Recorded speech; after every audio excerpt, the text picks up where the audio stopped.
Hey my friend, বাংলাতে এই প্রথমবার রবার্টি কিওস্কির লেখা রিচ ড্যাড পুয়ার ড্যাড ধনীরা তাদের সন্তানদের টাকা পয়সার ব্যাপারে কি শেখায় যা গরিব আর মধ্যবিত্ত শ্রেণী শেখায় না। আজ শুনবেন দ্বিতীয় অধ্যায়, ধনীরা অর্থের জন্য কাজ করে না। বাবা, কি করে ধনী হওয়া যায় বলতে পারো? আমার বাবা সান্ধ্যকালীন খবরের কাগজটা নামিয়ে রাখলেন। তুমি কেন ধনী হতে চাও সোনা? কারণ জিমির মা আজ তাদের নতুন ক্যাডিলার গাড়িটা চালিয়ে এসেছিল এবং তারা তাদের সমুদ্র পাড়ের বাড়িতে সপ্তাহান্তের ছুটি কাটাতে যাচ্ছিল। তিনি তার 3 জন বন্ধুকে নিয়ে গেল, কিন্তু মাইক আর আমাকে ডাকলো না। তারা বলল আমাদের নিমন্ত্রণ করা হয়নি কারণ আমরা গরিব ছেলে। আমার বাবা অবিশ্বাসী গলায় জিজ্ঞাসা করলেন, ওরা বলল? হ্যাঁ, ওরা বলল। আমি দুঃখ করে বললাম। আমার বাবা নিঃশব্দে মাথা নাড়লেন, চশমাটা নাকের মাঝখানে ঠেলে দিলেন এবং আবার কাগজ পড়ায় ফিরে গেলেন। আমি একটা উত্তরের অপেক্ষায় দাঁড়িয়ে রইলাম। সালটা ছিল 1956। আমার বয়স তখন 9 বছর। ভাগ্যচক্রে আমি এমন এক পাবলিক স্কুলে পড়তাম যেখানে ধনীরাও তাদের সন্তানদের পাঠায়। আমাদের মফস্বল ছিল প্রধানত চিনির চাষের সঙ্গে যুক্ত। এখানকার কারখানায় ম্যানেজার এবং অন্যান্য ধনী লোকেরা যেমন ডাক্তার, ব্যবসার মালিক, ব্যাংকার ইত্যাদিরা প্রথম থেকে 6ষ্ঠ শ্রেণী পর্যন্ত তাদের ছেলে মেয়েদের এই স্কুলে পাঠাতো। 6ষ্ঠ শ্রেণীর পর সাধারণত তাদের প্রাইভেট স্কুলে পাঠিয়ে দেওয়া হতো। আমার পরিবার যেহেতু রাস্তার এক ধারে থাকতো, আমি তাই এই স্কুলটায় যেতাম। যদি আমি রাস্তার অন্য দিকে থাকতাম তাহলে হয়তো আমি অন্য স্কুলে যেতাম, যেখানে অনেকটা আমাদের মতন পরিবার থেকে শিশুরা যেত। 6 ক্লাসের পর এই সব ছেলে মেয়েদের সাথে আমি অন্তর্বর্তী পাবলিক স্কুলে এবং তারপর হাই স্কুলে যেতাম। তাদের বাবা মা কোনো প্রাইভেট স্কুলে যাওয়ার সুযোগ ছিল না। শেষমেশ আমার বাবা কাগজটা নামিয়ে রাখলেন। বুঝলাম তিনি কিছু চিন্তা করছিলেন। তিনি ধীরে ধীরে বললেন, তুমি যদি ধনী হতে চাও তোমাকে অর্থোপার্জন শিখতে হবে। কি করে আমি অর্থ সংগ্রহ করব? আমি জিজ্ঞাসা করলাম। আচ্ছা, মাথা খাটাও। তিনি হাসতে বললেন, যার প্রকৃত অর্থ ছিল এইটুকুই আমি তোমাকে বলবো, অথবা আমার লজ্জা দিও না, কারণ আমি উত্তরটা জানি না। একটি অংশীদারিত্বের দলিল তৈরি হলো। পরের দিন সকালে আমার প্রিয় বন্ধু মাইককে আমার বাবার কথাটা বললাম। আমি যতদূর জানি শুধুমাত্র মাইক আর আমি এই স্কুলের গরিব ছাত্র। মাইকও আমার মতন, কারণ সেও ভাগ্যের ফেরে এই স্কুলে পড়ছে। কেউ একজন জেলা স্কুলের সীমানা নির্দিষ্ট করে দিয়েছিল, যার ফলে আমরা ধনী শিশুদের সাথে এক স্কুলে পড়ছিলাম। আমরা সত্যিকারের গরিব ছিলাম না, কিন্তু আমাদের নিজেদের গরিব মনে হতো, কারণ বাকি সব ছেলেদের কাছে নতুন বেসবলের গ্লাভ, নতুন সাইকেল, সবকিছু নতুন ছিল। মা আর বাবা আমাদের প্রাথমিক প্রয়োজন যেমন খাবার, ঘর, জামা কাপড় ইত্যাদি দিয়েছিলেন, কিন্তু তার থেকে বেশি কিছু নয়। আমার বাবা বলতেন, তুমি যদি কিছু চাও তার জন্য কাজ করো। আমাদের চাহিদা ছিল, কিন্তু 9 বছরের ছেলেদের জন্য বিশেষ কোনো কাজ পাওয়া যেত না। তাহলে আমরা আয়ের জন্য কি করব? মাইক জিজ্ঞাসা করছিল। আমি জানি না, আমি বললাম। কিন্তু তুমি কি আমার অংশীদার হতে চাও? ও রাজি হলো এবং সেই শনিবার সকালে মাইক আমার প্রথম ব্যবসার অংশীদার হলো। আমরা সারা সকাল কি করে আয় করা যায় এই বিষয়ে নানা রকম পরিকল্পনা করে কাটালাম। আমরা মাঝে মাঝে জিমির সমুদ্রবর্তী বাড়িতে যেসব উদ্যোগহীন ছেলেরা আনন্দ করছে তাদের সম্বন্ধে কথা বলছিলাম। এটা আমাদের একটু আঘাত করেছিল, কিন্তু সেই আঘাতটা ভালোর জন্যই ছিল, কারণ এটা আমাদের কিভাবে সন্ধেবেলায় হঠাৎ আমাদের মাথায় একটা বিদ্যুতের মতন ধাক্কা লাগলো। মাইকের মাথায় এই পরিকল্পনায় এসেছিল তার পড়া একটা বিজ্ঞানের বই থেকে। উত্তেজিত হয়ে আমরা হাত মেলালাম, আর সেই থেকে অংশীদারিত্ব নিয়ে আমাদের প্রথম ব্যবসার শুরু। এরপর বেশ কয়েক সপ্তাহ যাবৎ মাইক আর আমি আমাদের প্রতিবেশীদের দরজায় গিয়ে তাদের ব্যবহার করা টুথপেস্ট প্যাকেট আমাদের জন্য রেখে দেওয়ার জন্য অনুরোধ করলাম। বেশিরভাগ বয়স্করা একটু অবাক হলেন, তারাও শেষ পর্যন্ত হেসে রাজি হলেন। কেউ কেউ আবার জানতেও চাইলেন আমরা কেন ওসব চাইছি। আমরা মজার উত্তর দিলাম, এখন বলবো না, এটা আমাদের একটা নতুন ব্যবসার রহস্য। যত দিন যেতে লাগলো আমার মাও হয়রান হতে লাগলেন। কাঁচা মালের সম্ভার জমা করার জন্য আমরা মায়ের ওয়াশিং মেশিনের পাশের জায়গাটা বেছে নিয়েছিলাম।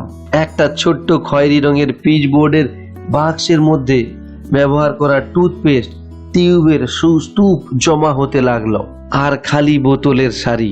কিন্তু শেষ পর্যন্ত প্রতিবেশীদের ব্যবহার করা নোংরা কোঁকড়ানো টিউবগুলোকে দেখে আমার মা বিরক্ত হতে লাগলেন। মা রেগে বললেন, তোমরা করছো কি? আমি তোমাদের ব্যবসার রহস্য শুনতে চাই না। এসব নোংরা জঞ্জালগুলো এটা এখান থেকে ছুঁড়ে ফেলে দেবো, আমি এখান থেকে নিয়ে।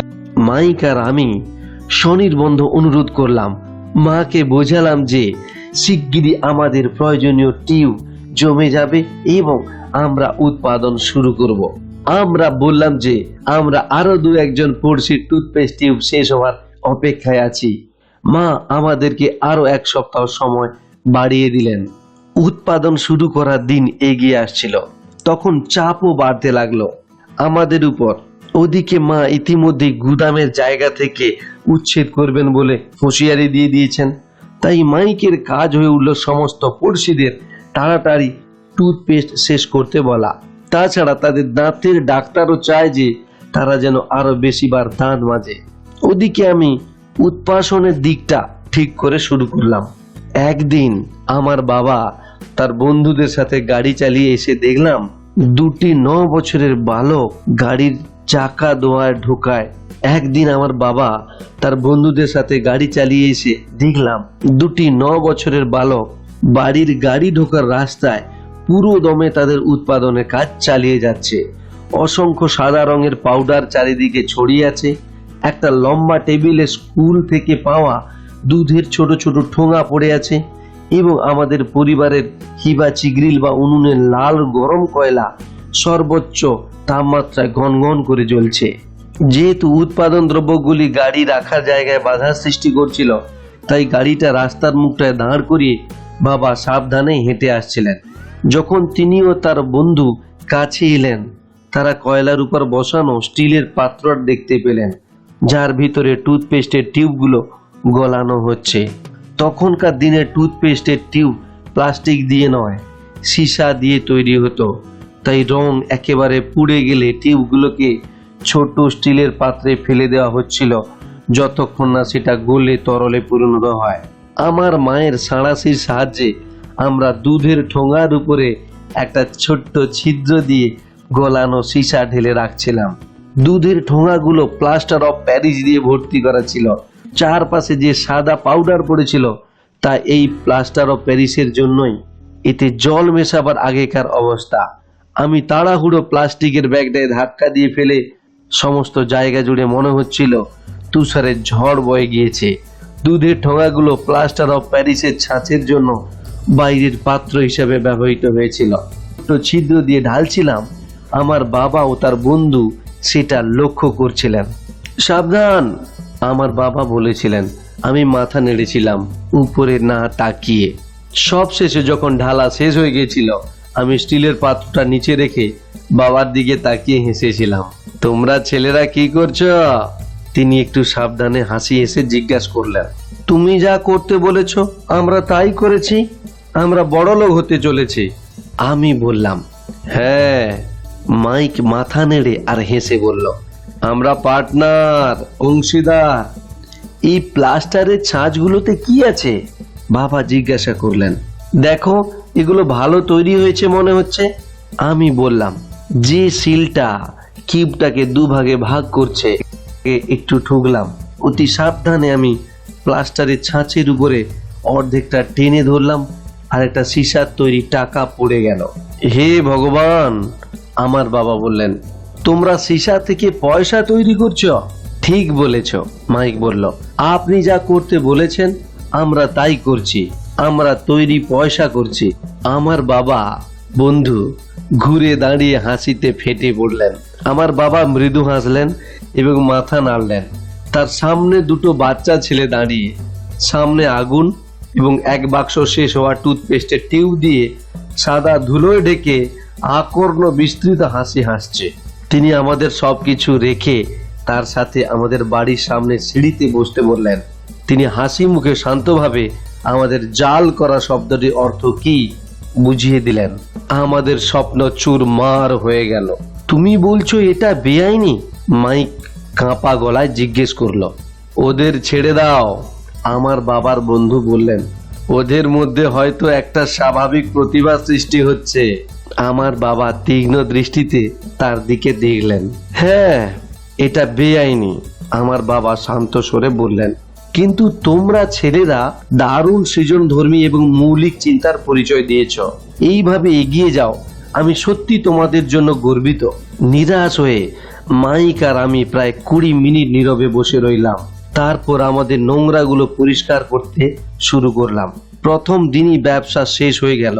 পাউডারগুলো ঝাড় দিতে দিতে আমি মাইকের দিকে তাকালাম আর বললাম, আমাদের মনে হয় জিমি আর ওর বন্ধুদের মতো ঠিকই আমরা গরিব। আমার বাবা ঠিক সেই সময়ে চলে যাচ্ছিলেন। তিনি বললেন, তোমরা যদি হাল ছেড়ে দাও তাহলে তোমরা গরিব হবে। সব থেকে গুরুত্বপূর্ণ জিনিস হলো তোমরা কিছু করেছো।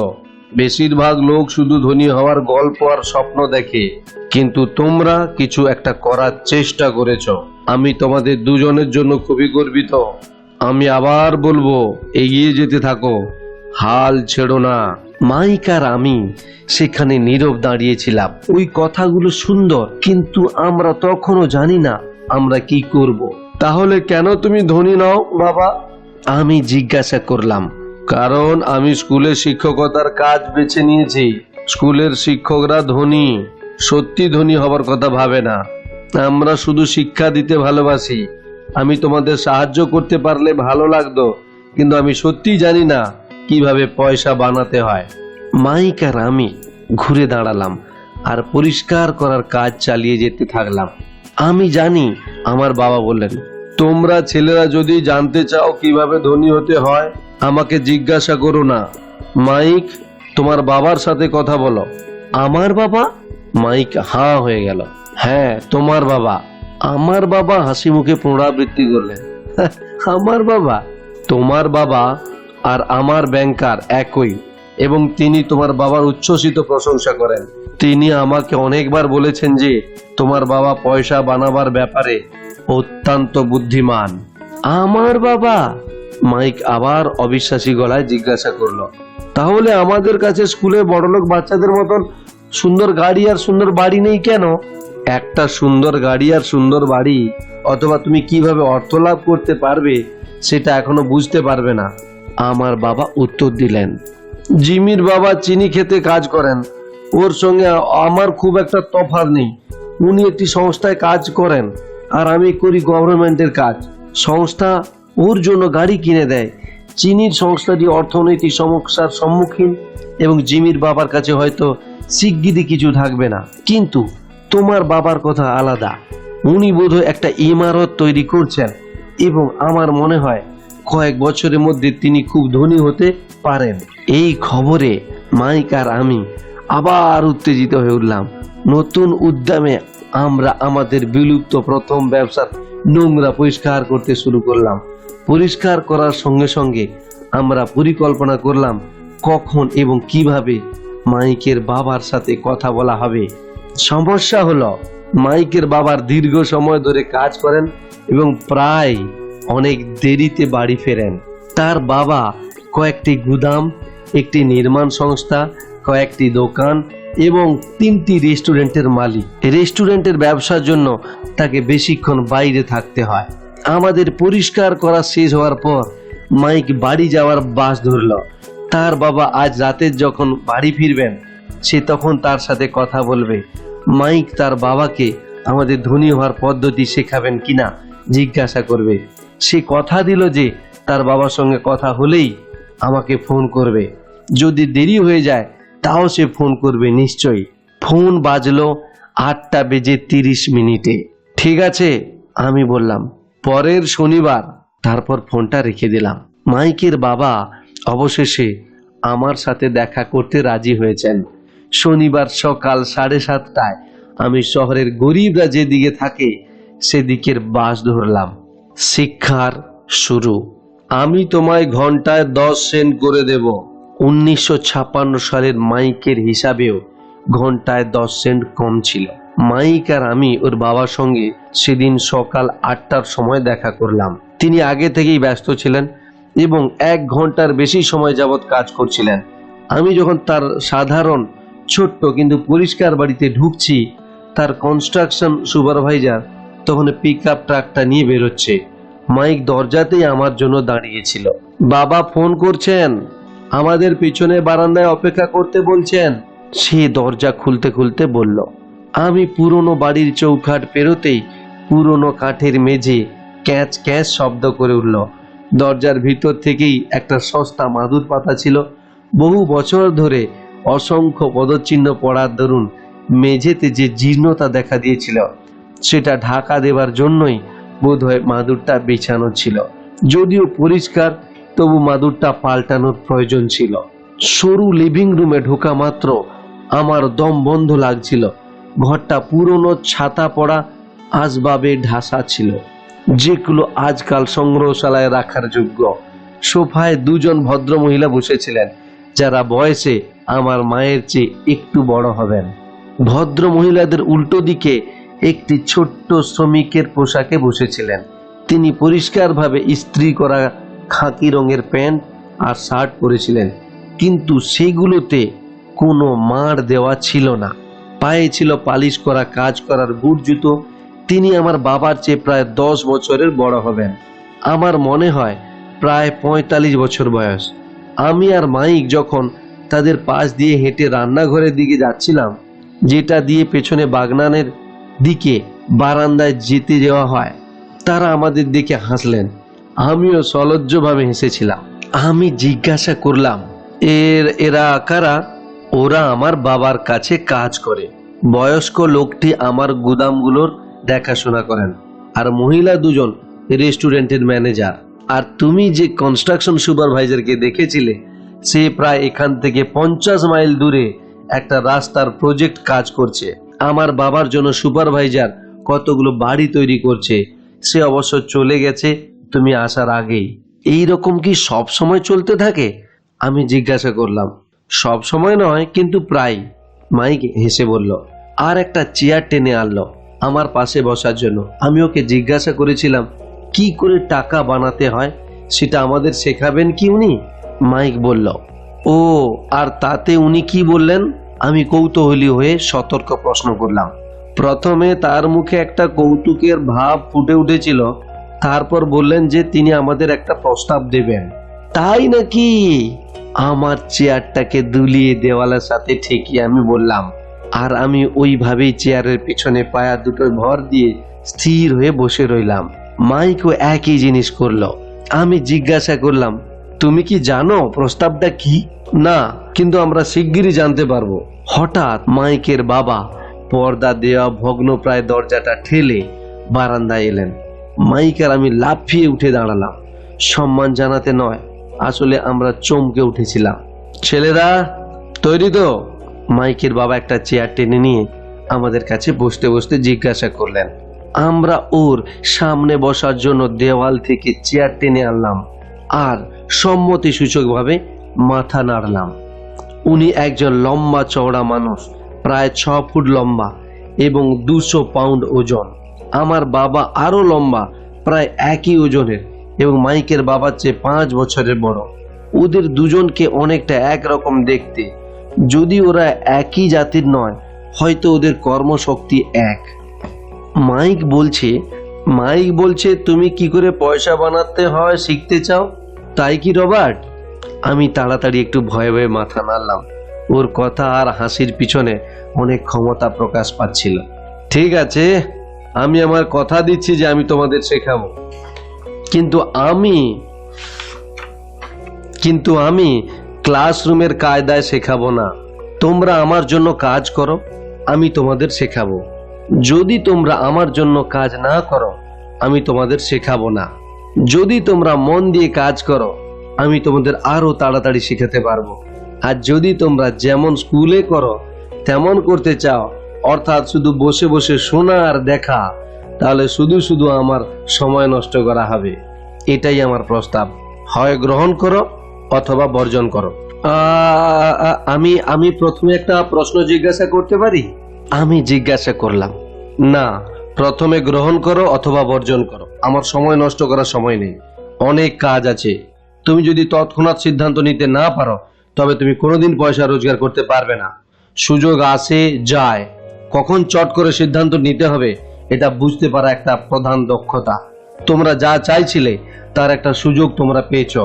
হয় স্কুল শুরু হচ্ছে এখনই, অথবা 10 সেকেন্ডেই এটা শেষ হয়ে যাবে। মাইকের বাবা একটু দুষ্টুমির হাসি হাসি বললেন, গ্রহণ করলাম। আমি বললাম, আমিও গ্রহণ করলাম। মাইক বলল, ভালো, বললেন মাইকের বাবা। মিসেস মার্টিন 10 মিনিটে এখানে আসবেন। আমার ওর সাথে কাজ শেষ হয়ে গেলেই তোমরা গাড়িতে করে ওর সাথে আমার সুপার মার্কেটে চলে যাও আর তোমরা কাজ শুরু করতে পারো। আমি তোমাদের ঘন্টায় 10 সেন্ট মাইনে দেব আর তোমরা প্রতি শনিবার 3 ঘন্টা করে কাজ করবে। কিন্তু আমার আজ একটা সফট বলের খেলা আছে, আমি বললাম। মাইকের বাবা গলা নামিয়ে দৃঢ় স্বরে বললেন, গ্রহণ করো অথবা বর্জন করো। গ্রহণ করছি, আমি উত্তর দিলাম। সফট খেলার বদলে আমি কাজ করা এবং শেখা বেছে নিলাম। 30 সেন্ট পরে এক সুন্দর শনিবারের সকাল 9টার মধ্যে মাইক আর আমি মিসেস মার্টিনের কাছে কাজ করতে থাকলাম। তিনি একজন দয়ালু এবং ধৈর্যশীল মহিলা ছিলেন। তিনি সবসময় বলতেন, মাইক আর আমাকে দেখে তার 2 ছেলের কথা মনে পড়ে। তার ছেলেরা এখন বড় হয়ে গেছে এবং দূরে চলে গেছে। যদিও দয়ালু, তবে তিনি কঠিন পরিশ্রমে বিশ্বাসী ছিলেন এবং তাই জন্য তিনি আমাদের অবিরাম কাজ করাতেন। তিনি কাজ করাতে উস্তাদ ছিলেন। আমরা 3 ঘন্টা ধরে টিনে ভরা জিনিস সেলফ থেকে নামাতাম, একটা পালকের ঝাড়ন দিয়ে প্রতিটি টিন থেকে ধুলো ঝাড়তাম এবং তারপর আবার ওগুলোকে পরিষ্কারভাবে সেলফে গুছিয়ে তুলতাম। এটা একটা কষ্টকর একঘেয়ে কাজ ছিল। মাইকের বাবা, যাকে আমি ধনী বাবা বলে ডাকতাম, বিশাল গাড়ি রাখার জায়গায় এরকম 9টা ছোট্ট সুপার মার্কেটের মালিক ছিলেন।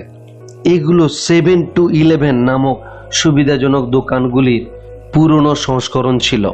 এগুলো ছিল পাড়ার ছোট মুদির দোকানের মতন, যেখানে লোকেরা দুধ, পাউরুটি, মাখন এবং সিগারেট জাতীয় জিনিস কেনে। সমস্যাটা ছিল, তখনকার দিনে হাওয়াইয়ে এয়ার কন্ডিশনিং এর ব্যবস্থা ছিল না, তাই দোকানগুলোর দরজা গরমে বন্ধ করা যেত না। দোকানের দুদিকে, রাস্তার দিকে আর পার্কিং লটের দিকে দরজাগুলো হাট করে খোলা থাকতো। যখনই একটা গাড়ি পাশ দিয়ে যেত অথবা পার্কিং লটে ঢুকতো, ঘূর্ণির মতো ধুলো স্টোরের ভিতরে ঢুকে জমা হয়ে যেত। সুতরাং যতদিন অবধি এয়ার কন্ডিশনিং না হয় ততদিনের মতো আমাদের একটা চাকরি হলো। 3 সপ্তাহ মাইক আর আমি মিসেস মার্টিনের কাছে এই 3 ঘন্টার কাজ করেছিলাম। দুপুর বেলার মধ্যে আমাদের কাজ শেষ হয়ে যেত আর উনি 3টে ছোট ডাইম আমাদের দুজনে হাতে দিতেন। কিন্তু 1950-এর মাঝামাঝিতে 9 বছর বয়সেও 30 সেন্ট এমন কিছু জীবনের উত্তেজনা জাগত না। কমিক বইয়ের দাম তখন ছিল 10 সেন্ট, তাই আমি সাধারণত টাকা দিয়ে কমিক বই কিনে বাড়ি চলে যেতাম। 4র্থ সপ্তাহে এক বুধবারে আমি কাজ করবার জন্য প্রস্তুত। আমি কাজ করতে রাজি হয়েছিলাম কারণ আমি মাইকের বাবার থেকে অর্থ উপার্জনের উপায়টা শিখতে চেয়েছিলাম। আর এখন আমি ঘন্টায় 10 সেন্টের একজন কৃতদাস। তার উপর সেই প্রথম শনিবারের পর মাইকের বাবার সাথে আর আমার দেখাই হয়নি। আমি লাঞ্চের সময় মাইককে বললাম, আমি ছেড়ে দিচ্ছি। স্কুল তো একঘেয়ে ছিলই, এখন শনিবারগুলো পর্যন্ত মাটি হলো।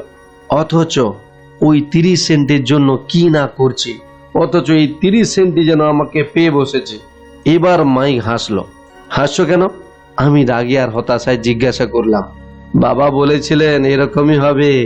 তিনি বলেছেন যখন তুমি ছেড়ে যাওয়ার জন্য প্রস্তুত হবে তখন তার সাথে দেখা করতে। কি? আমি রাগ আর অবজ্ঞা মিশিয়ে জিজ্ঞাসা করলাম, উনি আমার হতাশ হয়ে হাল ছাড়ার জন্য অপেক্ষা করছিলেন? প্রায় তাই, মাইক বলল।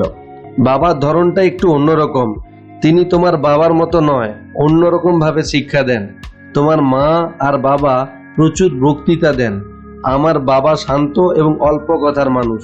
তুমি শুধু এই শনিবার অবধি অপেক্ষা করো, আমি বাবাকে বলবো যে তুমি প্রস্তুত। মানে তুমি বলছো আমাকে তৈরি করা হচ্ছিল? না, ঠিক তা নয়, কিন্তু হতেও পারে। বাবা তোমাকে শনিবার বুঝিয়ে বলবেন। শনিবারের দিন লাইনে অপেক্ষা করা। আমি ওর মুখোমুখি হবার জন্য প্রস্তুত ছিলাম। এমনকি আমার আসল বাবাও ওর উপর রেগে গিয়েছিলেন। আমার বাবা, যাকে নির্ধন বাবা বলে আমি থাকি, ভেবেছিলেন যে আমার ধনবান বাবা শিশু শ্রমিক আইন লঙ্ঘন করছেন এবং এর তদন্ত করা উচিত। আমার শিক্ষিত গরিব বাবা আমাকে বলেছিলেন যা আমার ন্যায্য পাওনা তাই দাবি করতে, অন্তত পক্ষে ঘন্টা পিছু 25 সেন্ট করে। আমার গরিব বাবা আরো বলেছিলেন যে আমি যদি বেশি মাইনে না পাই আমি যেন তক্ষুনি ছেড়ে দিই। এমনিতেও তোমার ওই বাজে কাজের প্রয়োজন নেই, আমার গরিব বাবা রাগ আর ঘৃণা মিশিয়ে বলেছিলেন। শনিবার সকাল 8টার সময় আমি মাইকের বাড়ির সেই প্রায় ভাঙা দরজা দিয়ে আরেকবার ঢুকছিলাম। যেই ঢুকেছি মাইকের বাবা বললেন, একটা সিটে বসো আর লাইনে অপেক্ষা করো। তিনি ঘুরে দাঁড়ালেন এবং শোবার ঘরের পাশে তার ছোট্ট অফিসে ঢুকলেন। আমি ঘরের চারপাশে দেখলাম, মাইককে কোথাও দেখতে পাওয়া গেল না। আমার অপ্রতিভ লাগছিল। সাবধানে আমি 4 সপ্তাহ আগে সেখানে দেখা সেই ভদ্র মহিলা দুজনে পাশে গিয়ে বসলাম। তারা হাসলেন এবং সোফার এক পাশে সরে গিয়ে আমাকে বসবার জায়গায় করে দিয়েছিলেন। 45 মিনিট কেটে গেল। আমি তখন রাগে জ্বলছি। ওই দুজন মহিলা ওর সাথে দেখা করে 30 মিনিট আগে বেরিয়ে গেছেন। একজন বয়স্ক ভদ্রমহিলা 20 মিনিট আগে ঢুকেছিলেন, এখনো তিনি চলে গেছেন। বাড়িটা ফাঁকা আর হাওয়াই এক শূন্য রৌদ্রোজ্জ্বল সকালে আমি তার অতি পুরনো অন্ধকারে লিভিং রুমে বসে ছোট্ট ছেলেদের শোষণকারী এক কিপ্টে লোকের সাথে কথা বলার জন্য অপেক্ষা করছি। আমি শুনতে পাচ্ছি উনি অফিসে ঘুরে বেড়াচ্ছেন, কখনো ফোনে কথা বলছেন, অথচ আমাকে উপেক্ষা করছেন। আমি বেরিয়ে যাবার জন্য প্রস্তুত, কিন্তু আমি কেন জানি না আমি বসে থাকলাম। শেষ অবধি 15 মিনিট পরে ঠিক 9টার সময় ধনী বাবা তার অফিস থেকে বেরিয়ে এলেন। তিনি কিছু বললেন না, শুধু হাত দিয়ে আমাকে তার ছোট্ট অফিসে ঢোকার জন্য ইশারা করলেন। আমি শুনলাম তুমি মাইনে না বাড়ালে কাজ ছেড়ে দেবে। কথা বলতে বলতে ধনী বাবা তার অফিসের চেয়ারে ঘুরে বসলেন। হ্যাঁ, আপনি চুক্তির শর্ত পূরণ করছেন না। আমি প্রায় কেঁদে ফেললাম। একটি 9 বছরের বালকের পক্ষে একজন পূর্ণবয়স্কের মোকাবিলা করা সত্যি ভীতিপ্রদ। আপনি বলেছিলেন আমি আপনার জন্য কাজ করতে, আপনি আমাকে শেখাবেন। আমি আপনার জন্য কাজ করছি, আমি প্রচন্ড পরিশ্রম করছি। আমি আপনার জন্য কাজ করব বলে আমার বেসবল খেলা ছেড়ে দিয়েছি। আপনি আপনার কথা রাখেননি, কিছু শেখাননি। আপনি একজন অসাধু লোক, শহরের সবাই ঠিক চিনেছে। আপনি লোভী, আপনি সব পয়সাটা চান, আর আপনার কর্মচারীদের সম্পর্কে আপনি চিন্তা করেন না। আপনি আমাকে অপেক্ষা করতে বাধ্য করলেন, অথচ কোনো শ্রদ্ধা দেখালেন না। আমি একটি ছোট্ট ছেলে, তাই আমি এর থেকে ভালো ব্যবহারটা তো আশা করতে পারি। ধনবান বাবা তার চেয়ারে দুলতে থাকলেন, তার হাতটা থুতনিতে রেখে আমাকে প্রায় এক দৃষ্টিতে দেখলেন। মনে হচ্ছিল উনি আমাকে খুঁটিয়ে লক্ষ্য করছেন। মন্দ না, তিনি বললেন। 1 মাসেরও কমে তোমার কথাগুলো আমার বেশিরভাগ কর্মচারীর মতোই শোনাচ্ছে। কি? আমি জিজ্ঞাসা করলাম। উনি কি বলছেন আমি বুঝতে না পেরে আমি আমার অভিযোগ জানাতে থাকলাম।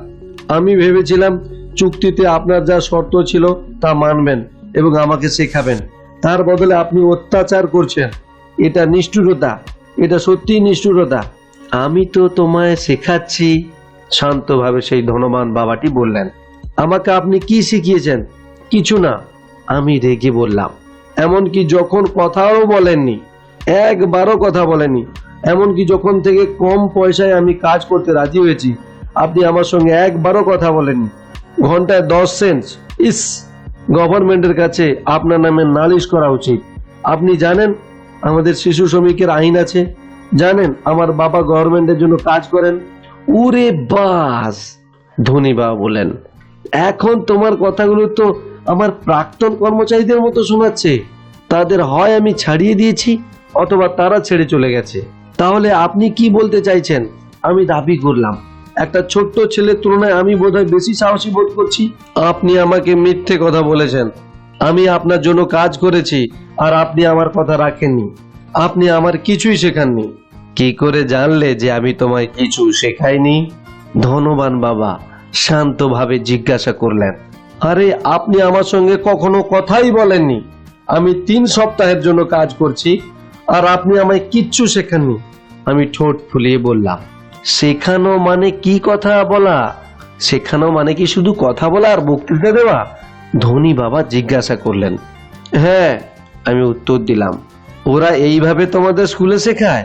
তিনি হেসে বললেন, কিন্তু জীবন তোমাকে ওইভাবে শেখাবে না। আর আমি বলবো জীবনই সবচেয়ে বড় শিক্ষক। বেশিরভাগ সময় জীবন তোমার সাথে কথা বলে না, শুধুই ধাক্কা দেয়। এক একটা ধাক্কায় জীবন যেন বলতে চায়, জেগে ওঠো, আমি তোমায় কিছু শেখাতে চাইছি। এই লোকটা কি বলতে চাইছে আমি নিজেকে নীরবে জিজ্ঞেস করলাম। জীবনের এই ধাক্কা দেওয়াটা মানে কি জীবন আমাকে কিছু বোঝানোর চেষ্টা করছে? এখন আমি বুঝতে পারছি আমাকে চাকরিটা ছাড়তেই হবে। আমি এমন একজন লোকের সাথে কথা বলছি যাকে বন্দি করে রাখা দরকার। যদি জীবনের কাছ থেকে শিক্ষা নিতে পারো তাহলে উন্নতি করবে। যদি না পারো, জীবন তোমাকে নিরন্তর ধাক্কা দিতে যাবে। লোকে দুটো জিনিস করে, কেউ জীবনের এই ধাক্কাগুলো সহ্য করে যায় আর কেউ রেগে গিয়ে নিজেরা পাল্টা ধাক্কা মারে। কিন্তু তারা ধাক্কা মারে তাদের মালিকের অথবা চাকরির অথবা স্বামী বা স্ত্রীর বিরুদ্ধে। তারা জানে না আসলে জীবনটাই তাকে আঘাত করছে। আমি বুঝলাম না উনি কি বিষয়ে কথা বলছেন। জীবন আমাদের সবাইকে 4 দিক থেকে ধাক্কা মারে। কেউ হাল ছেড়ে দেয়, অন্যেরা লড়াই করে। খুব অল্প লোকই এর থেকে শিক্ষা নেয় আর তারা এগিয়ে যায়। যারা জীবনের এই ধাক্কা দেওয়াটাকে স্বাগত জানায়, এই অল্প সংখ্যক লোকের কাছে এর মানে তাদের কিছু শেখা প্রয়োজন। তারা শেখে আর এগিয়ে যায়। বেশিরভাগ হাল ছেড়ে দেয় আর কয়েকজন তোমার মতনই লড়ে যায়। ধনবান বাবা উঠে দাঁড়ালেন আর পুরনো ক্যাঁচ ক্যাঁচ আওয়াজ করা কাঠের জানালাটায় মেরামত করা দরকার সেটা বন্ধ করলেন। তুমি যদি এই শিক্ষাটা নাও তাহলে একজন বুদ্ধিমান, ধনী আর সুখী যুবকে পরিণত হবে। যদি না নাও, সারাটা জীবন তোমার চারিদিকে ক্রম মাইনেকে অথবা তোমার বসকে দোষ দেবে। ভাগ্যে শিখে ছেঁড়ার সেই আশায় তুমি দিন কাটাবে, জীবন যাপন করবে, যে হয়তো কোনোদিনই তোমার সব আর্থিক সমস্যা সমাধান করবে। ধনবান বাবা আমার দিকে তাকিয়ে দেখলেন। আমি তখনও শুনছি কি না। আমাদের দুজনের চোখাচোখি হলো। আমরা একে অন্যের দিকে এক দৃষ্টিতে চেয়ে রইলাম। আমাদের চোখ দিয়ে মনের ভাব স্রোতের মতো আদান প্রদান হতে লাগলো। শেষে যখন আমি তার শেষ বক্তব্যের অর্থ আত্মস্থ করতে সক্ষম হলাম, চোখ নামিয়ে নিলাম। আমি বুঝতে পারলাম উনি ঠিক কি বলছেন। আমি ওকে দোষারোপ করছিলাম, অথচ আমি ওকে শেখাতে বলেছিলাম। আমি অকারণ ঝগড়া করছিলাম। ধনী বাবা বলতে থাকলেন, তুমি যদি ভীতু হও তাহলে যতবারই তোমার জীবন ধাক্কা মারবে তুমি হাল ছেড়ে দেবে। তুমি যেমন মানুষ হলে তুমি সারা জীবন সাবধানে খেলে কাটাবে, সঠিক কাজ করবে এবং নিজেকে এমন এক সময়ের জন্য সুরক্ষিত রাখবে যা কোনোদিনও আসবে না। তারপর একঘেয়ে বুড়োদের মতো মরে যাবে। তোমার অনেক বন্ধু থাকবে, তারা তোমায় পছন্দ করে কারণ তুমি একজন এত ভালো পরিশ্রমী মানুষ। তুমি সাবধানে জীবন কাটিয়েছো এবং ঠিক কাজগুলো করেছো। আসলে অন্তরের গভীরে তুমি ঝুঁকি নিতে ভয় পাও। তুমি ভীষণভাবে জিততে চেয়েছো, কিন্তু হারার ভয় তোমার কাছে জেতার উত্তেজনার থেকে বড় ছিল। মনের গভীরে শুধু তুমি জানবে যে তুমি এর জন্য চেষ্টা করনি। তুমি জীবনে সাবধানে খেলা বেছে নিয়েছিলে। আবার আমাদের দৃষ্টি বিনিময় হলো। 10 সেকেন্ড আমরা একে অন্যের দিকে চেয়ে রইলাম। ওর বক্তব্যের অর্থ পরিষ্কার হতেই আমি দৃষ্টি ফিরিয়ে নিলাম। আপনি আমাকে 4-5 থেকে ধাক্কা দিচ্ছেন? আমি জিজ্ঞাসা করলাম। কিছু লোক হয়তো তাই বলবে। ধনী বাবা মৃদু হাসলেন। আমি কিন্তু তোমাকে জীবনের স্বাদ উপলব্ধি করাতে চাইছি। জীবনের স্বাদ? সেটা কেমন? আমি জিজ্ঞাসা করলাম। আমি তখনও রেগে। তোমরাই আমার কাছে আয়ের পথ জানতে চেয়েছিলে আমার কাছে 150 জনেরও বেশি কর্মচারী আছে, তাদের মধ্যে একজনও আমি পয়সা সম্বন্ধে কি জানি সেই ব্যাপারে আমায় জিজ্ঞাসা করেনি। তারা আমার কাছে চাকরি চেয়েছে আর মাইনের আশা করেছে, কিন্তু কখনো পয়সার ব্যাপারে তাদেরকে কিছু শেখাতে বলেনি। সেই জন্য তাদের মধ্যে বেশিরভাগ মানুষ জীবনের সবচেয়ে ভালো বছরগুলো পয়সার জন্য কাজ করে কাটিয়ে দেয়। তারা সে কিসের জন্য কাজ করছে তা বুঝতেও পারে না। ওখানে বসে আমি গভীর মনোযোগ দিয়ে শুনছিলাম। সেই জন্য মাইক যখন আমাকে বলল যে তুমি কি করে পয়সা রোজগার করতে হয় তা শিখতে চাও, আমি স্থির করলাম এমন একটা কোর্স বানাবো যেটা হবে বাস্তব জীবনের কাছাকাছি। কিন্তু তুমি একটা কথাও শুনছো না। তাই আমি ঠিক করলাম যে জীবন তোমাকে চারদিক থেকে একটা ধাক্কা দিক, যাতে তুমি আমার কথা শুনতে পারো। সেই জন্য আমি তোমাকে শুধু 10 সেন্ট মাইনে দিয়েছিলাম। তাহলে ঘন্টায় শুধু 10 সেন্টের জন্য কাজ করে আমি কি শিখলাম? আমি জিজ্ঞাসা করলাম। এই যে আপনি একজন বাজে লোক এবং আপনার কর্মচারীদের আপনি শোষণ করেন। ধনবান বাবা চেয়ারটা পিছনে দুলিয়ে প্রাণ খুলে হেসে উঠলেন। শেষ পর্যন্ত যখন তার হাসি থামলো, তিনি বললেন, সবচেয়ে ভালো হয় যদি তুমি তোমার দৃষ্টিভঙ্গি বদলাও। আমাকে সমস্যা ভেবে দোষারোপ করা বন্ধ করো। তুমি যদি ভাবো সমস্যাটা আমি, তাহলে তোমার ভাবনা অনুযায়ী আমাকে পাল্টাতে হবে। তুমি যদি বুঝতে পারো যে তুমি সমস্যা, তাহলে তুমি নিজেকে পাল্টাতে পারবে। কিছু শিখে নিজে আরো জ্ঞানী হতে পারবে। বেশিরভাগ লোকই চায় পৃথিবীর আর সবাই পাল্টে যাক, তারা নিজেরা বদলাতে চায় না। আমি তোমায় বলছি, অন্যদের চেয়ে নিজেকে পরিবর্তন করা অনেক সোজা। আমি বুঝতে পারছি না, আমি বললাম। তোমার সমস্যার জন্য আমাকে দোষ দিও না।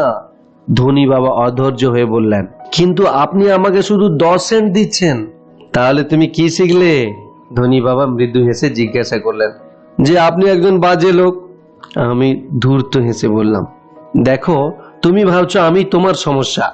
ধনী বাবা বললেন, কিন্তু সেটা তো ঠিকই। ঠিক আছে, ওই দৃষ্টিভঙ্গি বজায় রাখো আর জীবনে কিছু শিখো না। তোমার দৃষ্টিভঙ্গিতে যদি আমি সমস্যা হই, তবে তোমার কি বিকল্প আছে? বাহ, তুমি যদি আমাকে আরো মাইনে দাও অথবা আরো সম্ভ্রম না দেখাও বা কাজ না শেখাও, আমি কাজ ছেড়ে দেব। ভালো বলেছ, ধনী বাবা বললেন। বেশিরভাগ লোকেরা ঠিক এটাই করে। তারা চাকরি ছাড়ে আর অন্য চাকরি খোঁজে, যেখানে সুযোগ বেশি, মাইনে বেশি। তারা সত্যি ভাবে যে একটা নতুন চাকরি আর বেশি মাইনে তাদের সমস্যার সমাধান করবে, যদিও বেশিরভাগ ক্ষেত্রে সেটা হয় না। তাহলে কিভাবে সমস্যার সমাধানটা হয়? আমি জিজ্ঞাসা করলাম। শুধুই নগণ্য ঘন্টায় 10 সেন্ট নেওয়া আর খুশি হওয়া? ধনবান বাবা মৃদু হাসলেন। সেটাই অন্য লোকেরা করে। মাইনেটা শুধু গ্রহণ করে, যদিও তারা জানে অর্থের জন্য তাদের এবং তাদের পরিবারের সংগ্রাম চলতেই থাকবে। কিন্তু ওইটুকু তারা করে এই ভেবে যে বেতন বৃদ্ধি তাদের সমস্যার সমাধান, আর বেতন বৃদ্ধি তাদের সমস্যার সমাধান করবে। বেশিরভাগ লোকই এটা মেনে নেয়। আবার কেউ একটা দ্বিতীয় চাকরি নেয়, আরো বেশি পরিশ্রম করে, কিন্তু আবার সেই স্বল্প মাইনে গ্রহণ করে। আমি মেঝের দিকে তাকিয়েছিলাম। ধনী বাবা কি শিক্ষা দিতে চাইছেন তা বুঝতে পারছিলাম, অনুভব করতে পারছিলাম। এটাও জীবনে এক ধরনের স্বাদ। শেষে মুখ তুললাম আর প্রশ্নের পুনরাবৃত্তি করলাম, তাহলে কিভাবে সমস্যাটার সমাধান করা যায়? এইটা দিয়ে। আমার মাথায় আঙুল দিয়ে আঘাত করে তিনি বললেন, তোমার কানের মধ্যে এই বস্তুটা দিয়ে।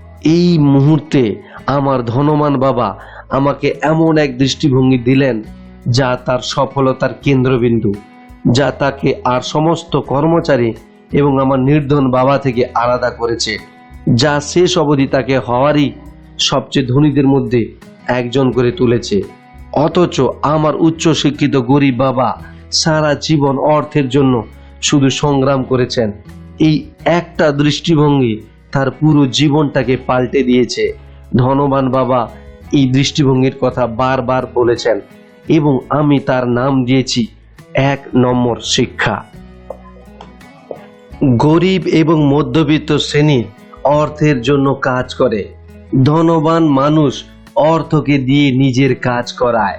সেদিন সেই উজ্জ্বল শনিবার সকালে আমার নির্ধন বাবা আমাকে যা শিখিয়েছেন আমি তার থেকে সম্পূর্ণ অন্যরকম শিক্ষা লাভ করেছিলাম। 9 বছর বয়সেই আমি সচেতন হলাম যে দুজন বাবাই আমাকে শেখাতে চেয়েছেন, দুজন বাবাই আমাকে পড়াশোনায় উৎসাহ দিয়েছেন, কিন্তু একই জিনিস শেখাননি। আমার উচ্চ শিক্ষিত বাবা পরামর্শ দিয়েছিলেন, তিনি যা করেছেন আমি যেন তাই করি। বাবা, আমি চাই তুমি পরিশ্রম করে পড়াশোনা করো, ভালো নম্বর পাও, যাতে তুমি একটি বড় কোম্পানিতে নিরাপদ চাকরি পেতে পারো। আর দেখো, তাতে যেন খুব ভালো সুবিধার সুযোগ থাকে। আমার ধনবান বাবা আমাকে শেখাতে চেয়েছিলেন অর্থ কিভাবে কাজ করে, যাতে আমি অর্থকে দিয়ে আমার কাজ করতে পারি। ওর দেওয়া এই শিক্ষা সারা জীবন আমার কাজে আসবে, শুধু ক্লাসরুমের ভিতরেই সীমিত থাকবে না। আমার ধনী বাবা আমায় প্রথম পাঠ শিখিয়ে যাচ্ছিলেন। তুমি যে ঘন্টায় 10 সেন্টে কাজ করার ব্যাপারে রেগে গেছো, এতে আমি খুশি হয়েছি। তুমি যদি রেগে না যেতে এবং আনন্দের সঙ্গে গ্রহণ করতে, সত্যি কথা বলতে কি আমি তোমাকে শেখাতে পারতাম না। দেখো, প্রকৃত শিক্ষার জন্য কর্মশক্তি, আবেগ এবং তীব্র আকাঙ্ক্ষার প্রয়োজন। এই ফর্মুলায় রাগের একটি বিরাট অংশ কাজ করে, কারণ আবেগ তৈরি হয় ভালোবাসা ও রাগের সংমিশ্রণে। টাকা কড়ির ব্যাপারে বেশিরভাগ লোক সাবধানে খেলতে চায়, তাতে সে নিরাপদ বোধ করে, তাই আবেগ দিয়ে তারা পরিচালিত হয় না, হয় ভয় দিয়ে। তাহলে সেই জন্যই কি তারা কম মাইনে চাকরি নেয়? অবশ্যই, ধনী বাবা বললেন। কিছু লোক বলে যে আমি লোকেদের শোষণ করি, কারণ আমি চিনির কারখানা বা গভর্নমেন্টের মতন মোটা মাইনে দিই না। আমি বলি লোকেরাই নিজেদের শোষণ করে, ভয়টা তাদের, আমার নয়। কিন্তু আপনার কি মনে হয় ওদের বেশি মাইনে দেওয়া উচিত? আমি জিজ্ঞাসা করলাম। আমার দেওয়ার প্রয়োজনই হবে না, আর তাছাড়া বেশি পরিশ্রমিক দিলেও সেই সমস্যার সমাধান হবে না। তোমার বাবাকে দেখো, উনি যথেষ্ট রোজগার করেন এবং তাও ওর ধার দেনা থেকে যায়। বেশি টাকা দিলেও বেশিরভাগ লোকেরা ধার বাড়াতেই থাকে। ও, সেজন্যই ঘন্টায় 10 সেন্ট? আমি মৃদু হেসে বললাম, এটা শিক্ষার একটা অঙ্গ। ঠিক তাই, মৃদু হাসলেন ধনী বাবা। দেখো, তোমার বাবা স্কুলে গেছেন এবং স্কুল শিক্ষা লাভ করেছেন যাতে তুমি একটি বেশি মাইনের চাকরি পেতে পারেন। উনি পেয়েছেনও, কিন্তু তবুও ওর টাকা কড়ির সমস্যা আছে, কারণ তিনি স্কুলে টাকা কড়ি সম্বন্ধে কিছুই শেখেননি। তার উপর তিনি অর্থের জন্য কাজ করায় বিশ্বাস করেন। আর আপনি করেন না? আমি জিজ্ঞাসা করলাম। না, সত্যি না, ধনী বাবা বললেন। তুমি যদি অর্থের জন্য কাজ করতে চাও তাহলে স্কুলে যাওয়া ভালো, ওই জিনিস শেখার জন্য ওই জায়গাটা দারুণ। কিন্তু তুমি যদি শিখতে চাও কি করে অর্থকে তোমার জন্য কাজ করাতে হয়, তাহলে আমি তোমাকে সেটা শেখাবো। কিন্তু শুধু যদি তুমি শিখতে চাও তাহলেই শেখাবো, নয়তো নয়। সবাই সেটা শিখতে চাইবে না? আমি জিজ্ঞাসা করলাম। না, ধনী বাবা বললেন, কারণ অর্থের জন্য কাজ করতে শেখাটা সহজতর, বিশেষ করে যখন টাকা পয়সার ব্যাপারে আলোচনা করা হয়, তখন যদি ভয় তোমার প্রাথমিক আবেগ থাকে। আমি বুঝলাম না। আমি ভুরু কুচকে বললাম, ওটা নিয়ে এখন দুশ্চিন্তা করো না, শুধু জেনে রাখো ভয়ের জন্য বেশিরভাগ লোক চাকরি করে। বিল মেটাতে না পারার ভয়, যথেষ্ট অর্থ না থাকার ভয়, আবার শুধুমাত্র শুরু করার ভয়। একটা পেশা অথবা একটা ব্যবসা শেখা একই মূল্য। বেশিরভাগ লোক পয়সার কৃতদাস হয়ে যায় আর তারপর তার মালিকের উপরে রেগে যায়। অর্থকে নিজের জন্য কাজ করাতে শেখানো ব্যাপারটা বোধহয় সম্পূর্ণ আলাদা শিক্ষা। আমি জিজ্ঞাসা করলাম, নিশ্চয়, ধনী বাবা উত্তর দিলেন। হাওয়াইয়ের সেই সুন্দর সকালে আমরা নিস্তব্ধ হয়ে বসে রইলাম। আমার বন্ধুরা তাদের লিটল লিগের বেসবল খেলা সব থেকে শুরু করতে চলেছে। কোনো কারণে আমি নিজেকে ধন্যবাদ দিলাম। আমি ঘন্টায় 10 সেন্টে কাজ করব স্থির করেছিলাম বলে। আমি বুঝতে পারছিলাম আমি এখন কিছু শিখতে চলেছি যা আমার বন্ধুরা স্কুলে শিখতে পারবে না। শেখার জন্য প্রস্তুত? ধনী বাবা জিজ্ঞাসা করলেন। নিশ্চয়, আমি মুচকি হেসে বললাম। আমি আর প্রতিশ্রুতি রেখেছি, আমি দূর থেকে তোমায় শিক্ষা দিচ্ছিলাম। আমার ধনী বাবা বললেন, 9 বছর বয়সেই তুমি অর্থের জন্য কাজ করতে কেমন লাগে তা বুঝতে পেরেছ। বেশিরভাগ লোকেরা কিভাবে জীবনযাপন করে তা বুঝতে হলে তোমার শেষ মাসটা 50 বছর দিয়ে গুণ করো, তাহলে তোমার একটা ধারণা হবে। আমি বুঝলাম না, চাকরি করা, তারপর মাইনে বাড়াতে বলা, আমার সঙ্গে কথা করা, আমার সাথে দেখা করা তোমার কেমন লাগছিল? অসহ্য। তুমি যদি অর্থের জন্য কাজ করা বেছে নাও, অনেকের মতোই তোমার জীবনের অর্থ ওই রকমই হবে। ধনী বাবা বললেন, আর যখন শ্রীমতী মার্টিন 3 ঘন্টা কাজের জন্য তোমাদের হাতে 3টি ডাইম দিয়েছিলেন, তখন তোমার কেমন লেগেছিল? আমার মনে হয়েছিল এটা যথেষ্ট নয়, এটা কিছুই না মনে হচ্ছিল। আমি নিরাশ হয়েছিলাম। আমি বললাম, আর বেশিরভাগ কর্মচারী যখন মাইনের চেকটা দেখে তাদের ওই রকমই মনে হয়, বিশেষ করে সব ট্যাক্স আর ডিডাকশনের পর। অন্ততপক্ষে তুমি 100% পেয়েছিলে। তুমি বলতে চাইছো বেশিরভাগ কর্মীরা সংস্থাও মাইনেটা পায় না? আমি অবাক হয়ে জিজ্ঞাসা করলাম। হে ভগবান, না। ধনী বাবা বললেন, গভর্নমেন্ট সবসময় তার ভাগ আগে নিয়ে নেয়। ওরা কিভাবে এটা করে? আমি জিজ্ঞাসা করলাম। ট্যাক্স, বললেন ধনী বাবা। তুমি রোজগার করলে তোমার ট্যাক্স দিতেই হবে, তুমি খরচা করলে তোমার ট্যাক্স দিতে হবে, তুমি টাকা জমালে তোমার ট্যাক্স দিতে হবে, এমনকি মারা গেলেও তোমাকে ট্যাক্স দিতে হবে। লোকেরা কেন সরকারকে তাদের উপর এমন অন্যায় করতে দেয়? ধনীরা করতে দেয় না। ধনবান বাবা মৃদু হাসতে হাসতে বললেন, গরিব এবং মধ্যবিত্তরা করে। আমি বাজি রেখে বলতে পারি যে আমি তোমার বাবার চেয়ে বেশি রোজগার করি, তবুও তিনি ট্যাক্সের জন্য আমার থেকে বেশি টাকা দেন। কি করে সেটা সম্ভব? আমি জিজ্ঞাসা করলাম। 9 বছরের বালক হিসাবে আমার কাছে এর অর্থ কোনো মতেই পরিষ্কার হচ্ছিল না। তারা গভর্নমেন্টকে কেন তাদের উপর এমন করতে দেবে? ধনবান বাবা নীরবে সেখানে বসে রইলেন। আমার মনে হলো উনি চাইছেন আমি বকবক না করে ওনার কথা শুনি। শেষে আমি শান্ত হলাম। যা শুনেছি তা আমার ভালো লাগেনি। আমি জানতাম সবসময় ট্যাক্স এত বেশি করে দিতে হয় বলে আমার বাবা অভিযোগ করতেন, কিন্তু সত্যি এই বিষয়ে তিনি কিছু করেননি। তাহলে কি জীবন এইভাবে ওকে ধাক্কা দিচ্ছিল? ধনবান বাবা আমার দিকে চেয়ে ধীরে ধীরে তার চেয়ারে বসে নীরবে দুলছিলেন। শেখার জন্য প্রস্তুত? তিনি জিজ্ঞাসা করলেন। আমি আস্তে মাথা নাড়লাম। আমি যেমন বলেছি, অনেক কিছু শেখার আছে। কি করে অর্থকে দিয়ে নিজের কাজ করানো যায়, এটা শেখাটাই আজীবন শিখতে হয়। বেশিরভাগ লোক 4 বছরের জন্য কলেজে যায় আর তাদের পড়াশোনা শেষ হয়ে যায়। আমি আগেই জেনে গেছি যে আমার অর্থ নিয়ে এই শিক্ষা সারা জীবন ধরে চলবে, কারণ সোজা কথায় আমি যত জানতে পারবো তত বুঝবো যে আমার আরো জানা দরকার। বেশিরভাগ লোক এই বিষয়ে পড়াশোনা করে না। তারা কাজে যায়, তাদের মাইনের চেক পায়, চেক বুক ব্যালেন্স করে ব্যাস হয়ে গেল। তারপর আবার ভাবে যেন টাকা পয়সার সমস্যা হচ্ছে। তাদের মনে হয় আরো বেশি অর্থ সমস্যার সমাধান করবে। খুব কম সংখ্যকই বুঝতে পারে যে আর্থিক শিক্ষার স্বল্পতাই তাদের আসল সমস্যা। তাহলে আমার বাবার ট্যাক্সের সমস্যার কারণ তিনি অর্থ সম্বন্ধে কিছু বোঝেন না? আমি বিভ্রান্ত হয়ে জিজ্ঞাসা করলাম।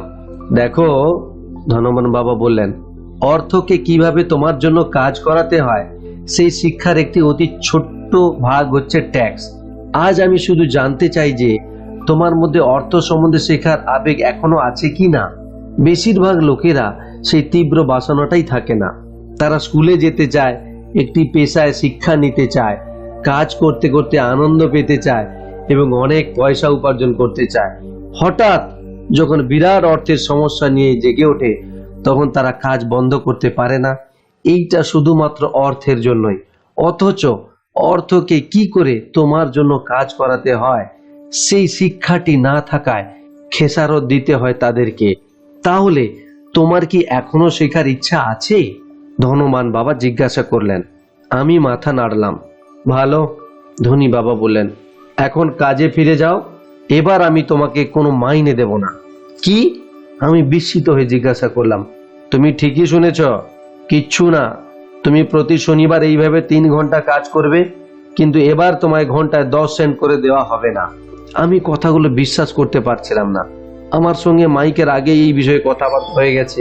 ও বিনা মাইনেতে আগে থেকেই কাজ করতে ঝাড়পোছ করছে আর টিনের জিনিস সাজাচ্ছে।